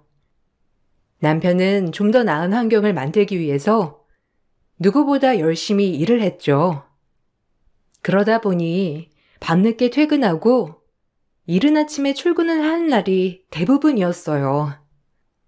쉬는 날이면 자기도 쉬고 싶다면서 하고 싶었던 휴식을 마음껏 즐기기도 했죠. 그렇게 아이가 돌이 될 때까지 생활을 하다 보니 아이가 아빠를 많이 낯설어하기 시작했어요. 이대로는 안 되겠다 싶어 남편에게 좀 더 가족과 시간을 보내기를 요구하기도 했습니다. 여보, 일도 물론 중요하지만 그래도 쉬는 날에는 집에 좀 있어주면 안 되겠어? 아이가 아빠 얼굴도 모르고 낯설어 해. 그래도 일주일 중 하루는 우리를 위해서 써주면 안 될까? 당신 밖에서 돈 벌어오느라 고생하는 거 나도 잘 알고 있어. 그래도 하루 정도는 좀 가족들이랑 함께 시간을 보내는 게 좋을 것 같은데. 다른 거 안 바라고 밥이라도 한 끼 같이 먹는 건 괜찮지 않아? 아휴, 당신 일 쉬니까 감이 안 와? 그러다가 뒤처져서 승진 못하면 우리 뭐 먹고 살 거야? 작은 기업이지만 어쨌든 여기서도 승진을 해야지. 언제 잘릴지도 모를 판국에 휴일이라고 해서 집에만 있으면 누가 승진 시켜준대? 열심히 일해야 승진도 하고 그만큼 많이 벌어올 거 아니야. 어차피 집에 있어도 육아는 당신 몫인데 내가 할 게 뭐가 있어. 나중에 아이 크면 이런 거 다 이해할 거야. 그리고 지금은 어쩔 수 없지. 그래도 쉬는 날까지 밖에 나갔다가 오는 건 아닌 것 같아. 솔직히 당신 일 때문에 쉬는 날 나가는 것도 아니고 당신 쉬려고 나가는 게 대부분이잖아. 매번 그러지 말라는 것도 아니고 그렇게 친구들이며 지인들이며 만나서 노는 시간 중에서 조금 쪼개서 우리랑 같이 시간을 보내달라는 거지. 당신 그럼 나는 언제 쉬어? 당신이랑 집에 있으면 어쨌든 당신 집안일 할 때 나는 애 봐야 되고 쉴 수도 없잖아. 그럼 언제 쉬냐고? 평일 동안 내내 야근하고 지치게 일해서 집에 오면 좀 쉬는 시간도 있어야 하지 않겠어? 그리고 내가 집에서 내내 편하게 잘 수 있는 것도 아니고 차라리 이렇게 밖에 나가주면 당신도 편할 거 아니야.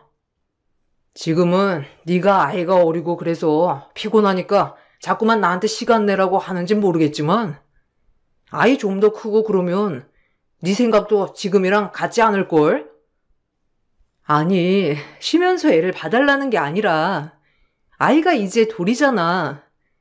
아이가 더 크고 나면 가족들이랑 지낼 시간도 점점 없어질 텐데 지금 어릴 때 애착을 많이 쌓아놓아야 하지 않겠어?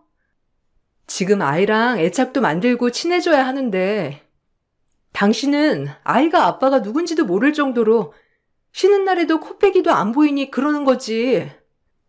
아이가 아빠 얼굴을 못 알아보고 어색해하고 피하는 게 말이나 되냐고.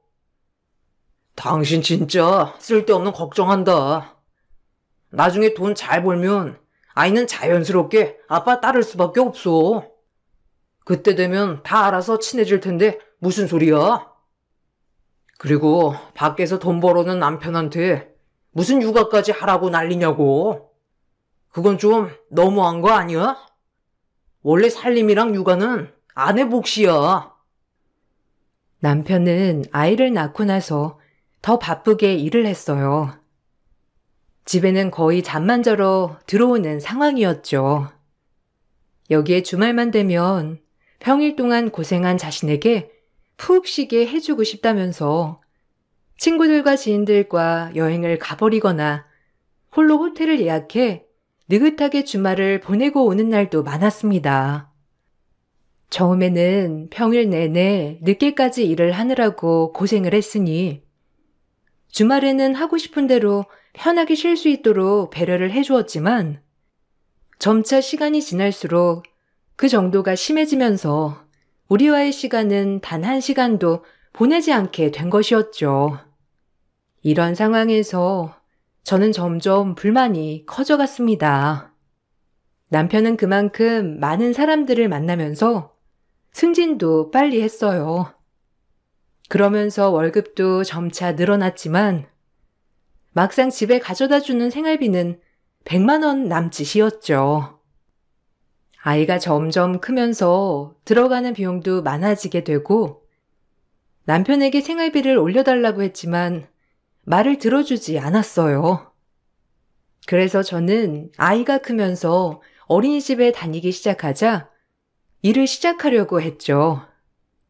전에 하던 일을 하겠다며 시댁과 남편에게 말을 했지만 모두 결사반대를 하면서 제가 아이가 초등학교 고학년이 될 때까지는 집에서 아이를 돌보기를 바랐어요. 저 이번에 수정이 어린이집 보내고 나면 저도 일을 시작하려고요. 더 있다가는 나중에 일하기 더 어려울 것 같고 지금이라도 시작을 하면 나중에도 쭉 일을 할 수 있지 않을까 생각해요. 어린이집에서도 늦게까지 봐줄 수 있다고 하고요. 전에 다니던 회사에서 이번에 사람 구하는지 물어보니 아이가 어느 정도 클 때까지는 사정 봐가면서 파트타임으로 근무해도 괜찮다고 하시더라고요. 그래서 일을 시작해도 될 것 같아요. 누구 맘대로 우리 귀한 손녀 놔두고 일을 한다는 거냐? 아이가 학교도 안 들어갔는데 벌써부터 일을 시작한다는 게 넌 말이나 된다고 생각하니? 아이 아프기라도 하면 어쩌려고 그래? 너는 엄마가 된 게 생각이 있는 거니 없는 거니? 애 생각은 하나도 안 하고 네 앞길만 생각하고 있어? 이런 이기적인 엄마가 세상 어디 있다고 그래? 아무리 어린이집에 보낸다고 하더라도 아이는 엄마가 봐야 하는 거지. 그래, 그건 엄마 말이 맞아. 아직 아이가 초등학교도 안 들어갔는데 당신이 무슨 일을 시작한다고 하는 거야? 나도 늦게 끝나는 판국에 당신까지 늦게 오면 아이는 하루 종일 밖에서 있어야 하는 거잖아. 아무리 사정을 봐준다고 하더라도 그건 회사에도 민폐야. 당신은 이런저런 거 생각도 안 하고 무작정 일 다닌다고 하는 거야?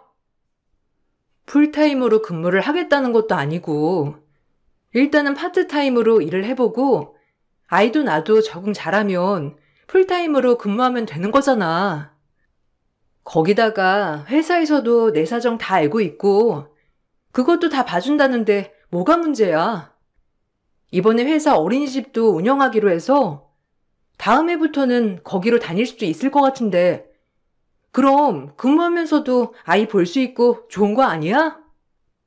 아무리 그래도 지금부터 일을 하는 건 난 아니라고 본다. 아이가 아직 어리기도 하고 거기다가 손도 많이 갈 텐데 벌써부터 일을 하다니. 그리고 너 그거 회사 다니면서 우리 집 행사는 챙길 수나 있다니? 회사 다닌다는 핑계로 행사 다 빠질 생각이거들랑 애초에 시작을 하지 말거라. 시집을 온 이상 집안 행사는 챙겨야지. 일 다닌다는 핑계로 빠지는 건 용납 못하니까 그런 줄 알아. 애비가 돈을 적게 버는 것도 아니고 생활비도 주는데 뭐가 그렇게 불만이라고 일을 다닌다고 하는 거냐? 그래, 내가 생활비도 주는데 뭐가 부족해서 그러는 건데. 돈이 부족하면 네가 밖에서 처사 먹는 커피나 음식 같은 걸 좀 아끼지 그래? 너는 왜 맨날 불만이야? 남들은 집에서 쉬고 싶다고 하는데 그것도 안 된다면서 일하라고 하는 남편도 많다는데 난 네 편이 봐주면서까지 생활비도 다 주고 나 같은 남편이 어디 있다고 어디서 배부른 소리를 하는 거냐? 애 두고 일하겠다고 할 거면 내가 일 그만둘게. 당신이 지금 내야 할 돈까지 다 책임져서 내고 생활비도 매달 빵빵하게 줄 자신 있으면 시작해. 남편은 자신이 일을 그만두고 애를 보겠다고 말을 했어요. 그 말에 시댁에서는 더욱 난리가 나서 제가 일을 하는 것에 대해서 극구 반대를 하셨죠. 오랜 갈등 끝에 아이가 어린이집에 다니기 시작한 이후 폐렴에 입원까지 하게 되자 결국 일을 포기하게 되었고 남편은 생활비를 조금 더 올려주겠다 말을 하게 되었죠. 그렇게 저는 전업주부로 생활을 하게 되었습니다. 아이가 초등학교에 들어가고 나서는 다시 취업을 시도하게 되었어요. 그렇지만 경력 단절이 8년 이상 된 상황이다 보니 다시 취업을 하기에는 조금 어려운 점들이 있었어요. 그런 상황에서 남편은 점점 저를 무시하기 시작했죠. 야, 너는 아이 초등학교 들어가면 취업한다고 떵떵거리지 않았어? 그렇게 취업하겠다 난리를 피워놓고선 왜 아이 초등학교 가고 나니까 그 말이 이렇게 쏙 들어가냐? 이제 나가서 돈 벌어. 네가 그렇게 하고 싶었던 일 지금 나가서 마음껏 하라고. 왜? 이제는 안 되겠어? 그렇지. 집에만 있으면서 편하게 지냈는데 이제 밖에서 나가 고생하면서 돈 벌기는 싫겠지. 무슨 말을 그딴 식으로 해? 8년 동안 경력 없이 아이만 키웠는데 어느 회사에서 어서 오세요 하겠니? 당신 회사면 그러겠어? 그때 나보고 일하라던 회사도 내 편이 엄청 봐줬던 곳이야. 그때는 절대로 안 된다면서 극구 반대를 해놓고서는 이제 와서 일 다니라고 하는 이유가 도대체 뭐야? 당신이 그렇게 말 안 해도 나 일 다니려고 이곳저곳 다 알아보고 있으니까 걱정하지 마. 넌 핑계도 좋다. 네가 능력이 있었으면 어디서든지 다 불렀지.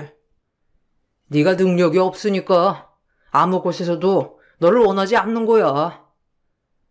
8년이고 10년이고 아무리 쉬었어도 능력 있는 사람이었으면 경력 단절이 되든지 말든지 다 알아서 부른다고.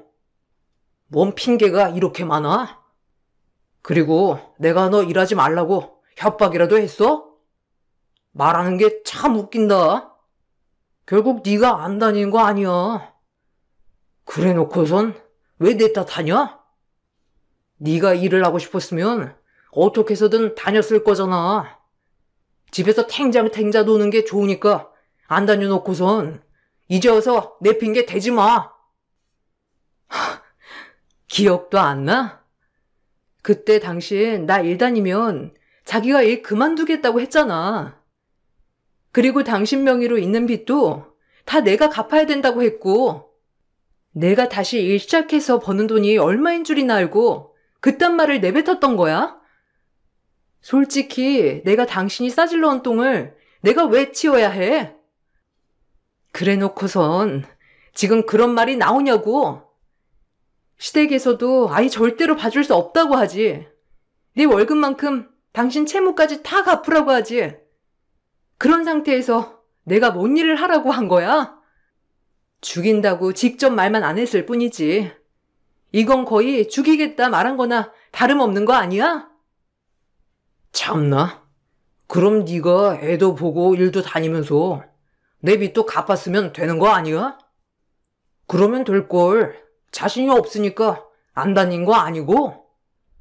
이제 와서 딴소리 하는 게 진짜 웃긴다. 하여튼 여자들은 집에서 편하게 놀게 해주면 나중에 딴소리 한다니까. 이래서 내가 회사에 나오는 여자들 보면 그나마 대우해 주는 거다. 걔들은 너희들이랑은 다르니까. 됐고, 얼른 일자리나 구해서 돈이나 벌어. 애 학원 보낸다 어쩐다 하면서 내 돈 뜯지 말고. 남편은 저에게 자연스럽게 막말을 내뱉었죠. 그런 남편에게 분노를 느끼기도 했지만 아이를 보면서 꾹꾹 참았습니다. 아이가 학교에 들어가고 나서 적응도 잘하고 친구 사이에도 인기가 많았어요. 활발하고 밝게 자라는 아이에게 부모님의 이혼이라는 충격을 전해주고 싶지는 않았습니다. 아이에게는 아빠가 일을 하면서 바쁘다 보니 집에 잘 못 들어오지만 항상 아이를 사랑한다며 말해주었죠. 남편도 그나마 아이 앞에서는 사이좋은 부부인 척 해주기도 했습니다. 남편의 사회생활이 빛을 봤던 것인지 어느덧 회사 내에서도 남편은 높은 자리에 올랐습니다. 일반 사원 때에 비해서는 좀 더 금전적, 시간적 여유를 갖게 되었지만 남편은 오히려 더 가정에 소홀해지기 시작했고 심지어 생활비도 아까워하기 시작했어요. 점차 이런 정도가 심해지면서 나중에는 아이 앞에서도 저와 아이를 무시하는 일들이 많았죠. 아유, 집에만 오면 내가 속이 답답해서 영 오기가 싫어. 집안 꼴이 도대체 이게 뭐야? 좀 깔끔하게 해서 살 수 없어? 집에 온갖 먼지며 쓰레기며 정신없어서 이거 뭐 들어올 기분이라도 나겠니? 그리고 수정이 너 왜 공부는 안 하고 있는 거야? 초등학교 들어가면 공부해야지. 당신은 애가 이렇게 탱자탱자 놀기만 하게 둘 거야? 학원이라도 보내던지 아니면 집에서 공부라도 하게 해야 하는 거 아니야? 당신 갑자기 왜 안 하던 신경을 다 쓰고 그래? 회사에서 무슨 일 있었어? 갑자기 집에 와서 뜬금없이 지적질하는 이유가 뭐야? 집이 그리고 뭐가 더럽다는 건데? 아침부터 깨끗이 청소하고 바닥에 떨어진 거 하나 없는데 왜 자꾸 꼬투리를 잡고 있는 거냐고? 당신이 그러니까 집이 이 모양 이 꼴이지. 집에만 있으니 세상 돌아가는 거나 잘 알고 있겠어? 이래서 바깥 일도 하고 그래야 하는 거야.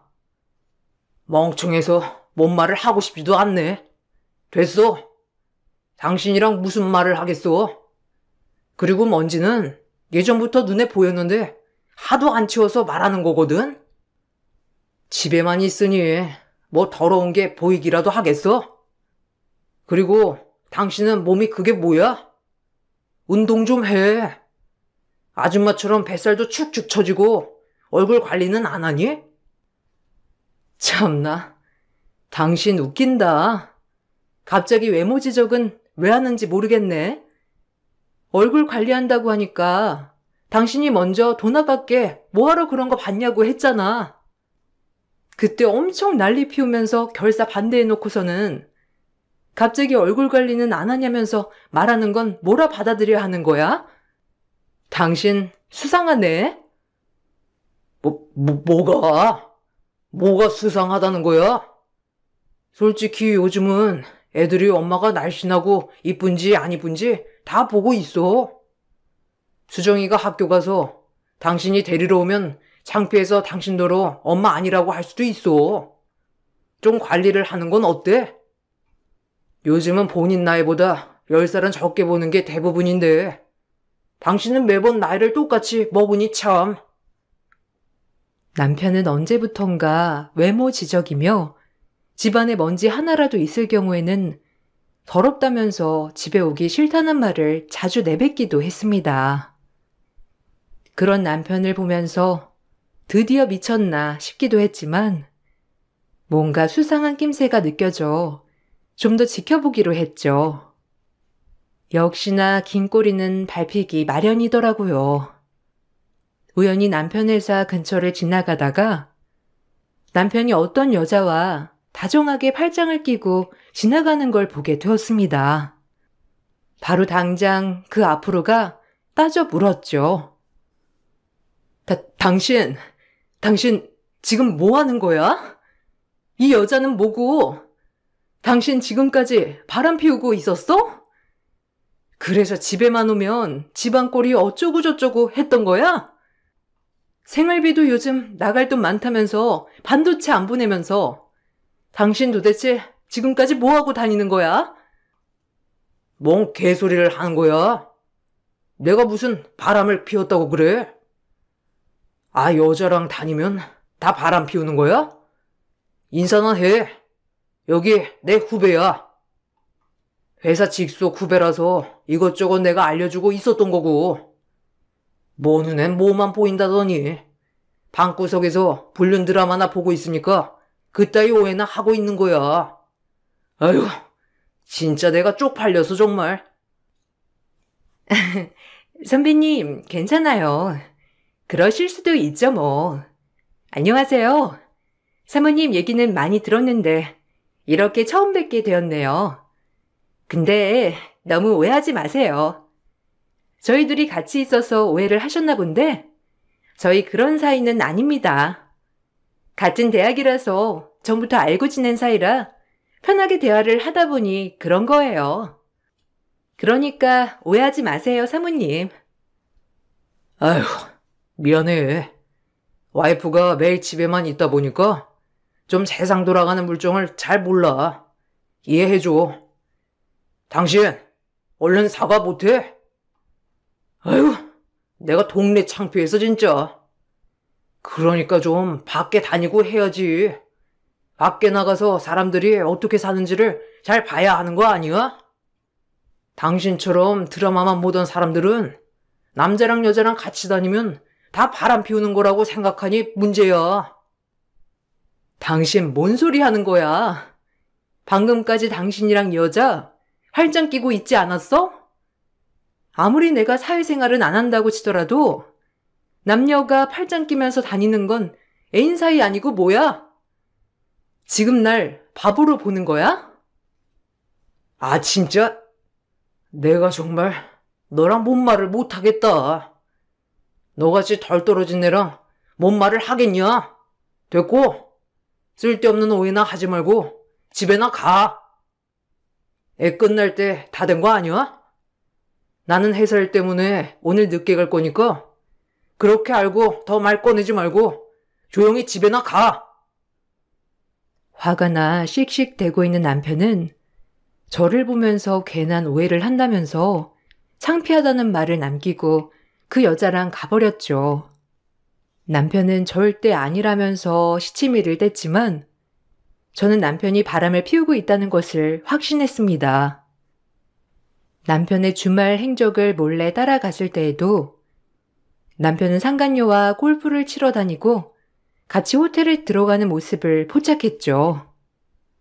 그 모습에 대해서도 여러 번 남편에게 언급을 했지만 단순히 운동을 갔을 뿐이고 호텔이 깔끔해서 땀냄새 나는 몸을 씻었을 뿐이라며 별일 없었으니 불륜이 아니라 가볍게 말을 하기도 했습니다. 남편의 회사는 심각한 재정난을 겪고 있었고 심지어 사원들 월급도 조금씩 밀리고 있는 상황이었지만 어찌된 게 남편은 호텔이며 골프장이며 자유롭게 드나들더라고요. 알고 봤더니 남편은 직위를 이용해서 회사 카드를 먼저 쓰고 나중에 월급을 받으면 메꿔놓는 형식으로 그렇게 바람을 저지르고 있었던 것이었습니다. 카드 내역을 살펴보니 상간녀와 다녔는지 호텔 쇼핑 결제 내역, 골프 레슨빈까지 있더라고요. 당신 진짜 뭐 하자는 거야? 지금 대놓고 나 무시하는 거야? 이거 외도야. 당신이 아무리 뭐라고 해도 지금 당신 두 집 살림하고 있는 거라고. 내가 그 여자에 대해서 안 알아봤는 줄 알아? 그 여자 남편 없이 아이 하나 키우고 있잖아. 그 아이 골프 레슨비 90만 원도 당신이 결제했더라. 당신 그 아이 아빠라도 되는 거야? 당신 진짜 제정신이 있는 거야, 없는 거야? 아, 뭔 소리야. 그냥 친한 동생이라서 그런 것뿐이야. 여자 혼자 아이 키우는데 안쓰러워서 그런 거라고. 당신은 안쓰럽지도 않아? 당신처럼 아이 어릴 때 자기 앞길 좋다고 일하겠다고 한 게 아니라 걔는 아이 열심히 키우려고 어쩔 수 없이 일을 시작한 애야. 그걸 나는 회사에서 사원 때부터 다 보고 지냈는데 어떻게 안 도와주겠어? 당신 그렇게 생각 없는 사람이야? 남은 돕고 살아야 하잖아. 괜한 오해하지 마. 그리고 그런 더러운 말로 우리 사이 더럽히지 말고. 뭐? 우리 사이? 당신네들 무슨 영화 찍니? 지금 외도하고 있는 거야. 친한 사이라고 포장하지 마. 친한 동생이랑 호텔 들락거리고 같이 여행도 가는 거야? 그 돈 당신 회사 카드로 쓰고 있었잖아. 당신 이거 엄연히 바람이고 이혼감이야. 소송하면 당신이나 그 여자나 나한테 위자료 줘야 하는 건 알고 있지? 어떻게 뻔뻔하게 그럴 수 있어? 우리 딸 체육복값 9천 원도 내준 적 없으면서 고작 100만 원도 안 되는 생활비나 주면서 남의 딸은 레슨비까지 내주고 싶디? 위자료? 너 이혼 소송 거는 순간 너 딸이고 없는 거야. 우리 집 알지? 바람 저지르면 자식년도 끊는다고 했던 거. 너 우리 집에 아는 순간 진짜 너 가만 안 둘 테니까 그렇게 알아. 그리고 너 따위가 뭔데 걔를 그런 더러운 말로 언급하는 거야? 걘 너보다 훨씬 훌륭한 애야. 그리고 걔 딸이 골프에 재능이 있는데 돈이 없어서 시키지도 못하고 있다는 걸 그냥 도와준 거 가지고 난리 피우지 마. 우리 집에서 알게 된 순간 당신도 끝장이야. 집에만 있으니까 당신 정신이 어떻게 된 모양인데 밖에 좀 나가고 사회생활 좀 해. 당신 그거 의부증이야. 남편은 뻔뻔하게 아무런 사이도 아니라고 말을 했어요. 제가 두 집 살림하는 거라면서 화를 낸 이후에는 남편은 더 이상 생활비도 보내지 않고 제가 미안하다고 사과할 때까지 집에도 들어오지 않겠다면서 나가버렸죠. 저는커녕 아이조차도 생각하지 않는 남편을 보면서 더 이상 사는 건 의미가 없다 생각을 했어요. 이제는 끝을 내야 할 때라 생각이 들어 저는 딸애와 함께 남편의 회사로 찾아갔습니다. 남편은 저희를 발견하고는 비웃으며 비꼬았죠. 와, 당신 진짜 뻔뻔하네. 아이를 앞세워서 삥이라도 뜯게? 대단하다 진짜. 그렇게 아낀다는 딸 앞에서 이런 식으로 창피를 줘서 되겠어? 역시 당신은 말만 엄마야, 말만 엄마. 당신 정말 최악이다. 이러니 내가 집에 들어가고 싶겠어? 당신이랑 할 말 없고 당신 얼굴도 보기 싫다. 어차피 당신이랑 이혼할 수도 없는 거 조용히 집에나 가. 집에 가면 내가 생활비는 입금할 테니까. 뭔 소리 하는 거야? 내가 생활비나 받으러 여기 왔다고 생각해? 그리고 이제부터 당신은 내 남편 아니야. 그러니 상관하지 마. 내가 꼭 당신 보러만 이 회사 온 줄 아는 거야? 착각도 유분수지. 당신 자신감도 대단하다. 모든 사람이 당신만 바라볼 거라 생각하는 거야? 웃기네. 그럼 여긴 무슨 일로 왔는데? 나 보러 온 거 아니고서야. 설마 당신 여기 회사에 취직하려고 온 거야? 아니면 나 바람 피우고 있다고 고발이라도 하려고 온 거야? 아, 당신 진짜 사회생활 안 해본 티가 나네. 여기가 대기업도 아니고, 그리고 내 직급이면 그 정도는 별거 아니야.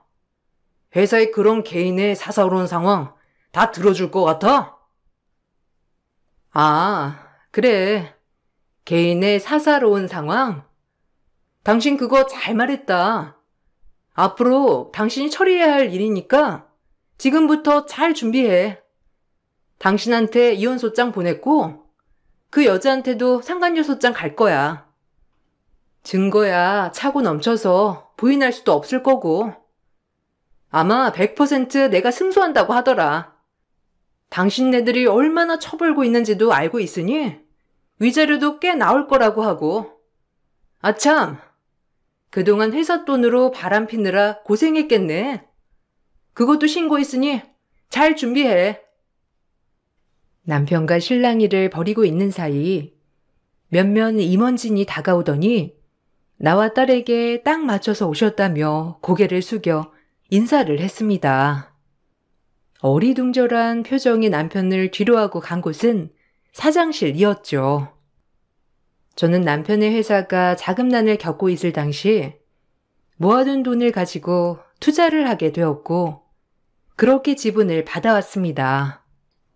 소소하게 쌓인 지분들이 점차 많아졌고 절반 정도의 지분까지 차지를 하게 된 것이었죠. 남편과 헤어질 생각으로 지분을 갖게 된 것은 아니었지만 헤어짐을 결심하게 되면서 회사 운영에 관여를 해야 되겠다 생각이 들었고 그렇게 회사를 방문하게 된 것이었습니다. 회사로 소장이 전달되면서 빠르게 남편과 상간녀, 저 사이의 관계도 모든 부서에 소문으로 퍼지게 되었습니다. 결국 사람들의 시선을 이기지 못한 남편과 상간녀는 회사를 그만두게 되었죠. 거기다가 회사 돈을 횡령한 사실이 밝혀지게 되면서 형사 고소까지 당하게 된 것이었습니다. 형사처벌에 민사배상과 함께 이혼 소송까지 엎친 데 덮치면서 두 사람은 저에게 위자료를 배상해야 했고 거기다가 횡령으로 인한 처벌까지 모두 받게 되었습니다. 남편은 재산 분할을 하더라도 위자료와 횡령에 대한 배상으로 인하여 빈털터리가 되어버렸죠. 남편이 빈털터리가 되자 자연스럽게 상간녀와 헤어지게 되었습니다. 이 사실을 모두 알게 된 시댁에서는 남편이 애물단지가 되어버린 듯 했습니다. 남편은 이도저도 갈 곳이 없어지자 저에게 재결합을 요구하기도 했어요. 여보, 내가 잘못했어. 내가 진짜 잠깐 미쳤었나 봐. 처음에는 그냥 불쌍해서 몇 번 도와주려고 한 거야. 진짜야. 내가 걔 사정을 몰랐던 것도 아니고 그래서 몇 번 도와주다 보니까 연민이 생겼었나 봐. 근데 이제는 진짜 정신 차렸어. 걔 날 물주로 봤던 거였더라고. 다시는 그런 실수 안 할 테니 나 한 번만 용서해 주라. 우리 수정이도 너무 보고 싶고. 그 더러운 입으로 내 딸 이름 언급도 하지 마. 그나마 아빠라고 면접 교섭권이라도 쓸 수 있다는 걸 다행으로 생각하고 혹시라도 딸한테 쓸데없는 소리 했다가는 각오해야 할 거야. 양육비나 제때 보내. 당신한테는 여러 번 기회를 줬고 그거 날린 거 당신이야. 여보, 내가 정말 미쳤었어. 제발 한 번만 용서해줘. 다른 거 다 필요 없어. 다른 거 다 필요 없고 몇 달만 같이 살면서 지켜봐줘. 내가 정말 잘할게. 이미 이쪽 업계에 소문이 나가지고 사실 취직도 쉽지 않아. 지방으로 이사를 가야 할 것 같은데 지방까지 가고 싶지는 않고 내가 집안 살림 다 할 테니까 좀 봐주면 안 되겠어? 웃기는 소리 하지 마. 당신은 그동안 평생 일했잖아. 당신이 나한테 한 소리 잊었어? 아무리 경력 단절이라도 능력 있으면 10년이든 뭐든 회사에서 알아서 찾는다고. 당신은 지금까지 쉰 적 없이 쭉 일했으니 능력 있으면 어디든지 갈 수 있는 거 아니야? 취업 안 되는 것도 당신 능력 탓이지. 헛소리 하지 말고 양육비나 제때 보내. 제발 한 번만 용서해줘. 내가 잘할게. 그 여자랑은 완전히 끝냈어. 내가 이렇게 한번 되어보니까 당신 소중함을 알겠더라고. 당신 고생하는 거 내가 몰라줘서 미안해. 당신만한 사람 없었는데 내가 정말 미쳤었나 봐. 제발 용서해줘. 남편은 계속해서 재결합을 요구하고 있지만 저는 절대로 남편과 재결합을 할 생각이 없어요. 아이를 위해서 어떻게든 끝까지 참으려고 했으나 먼저 가정을 버렸던 건 남편이었죠. 이혼을 한 지 1년이 지나가면서 슬슬 이쯤 되면 받아주라는 말도 나오고 있어 이렇게 사연을 써봤습니다. 여러분들은 어떻게 생각을 하시나요? 요즘 저는 딸과 함께 너무 행복하게 잘 지내고 있어요. 오히려 남편이 있을 때는 매일이 전전긍긍이었는데 남편이라는 사람이 없어지고 나니 마음이 편안하고 좋네요. 여러분들도 매일매일 마음 편한 날이 되셨으면 좋겠네요. 긴 글 읽어주셔서 감사합니다.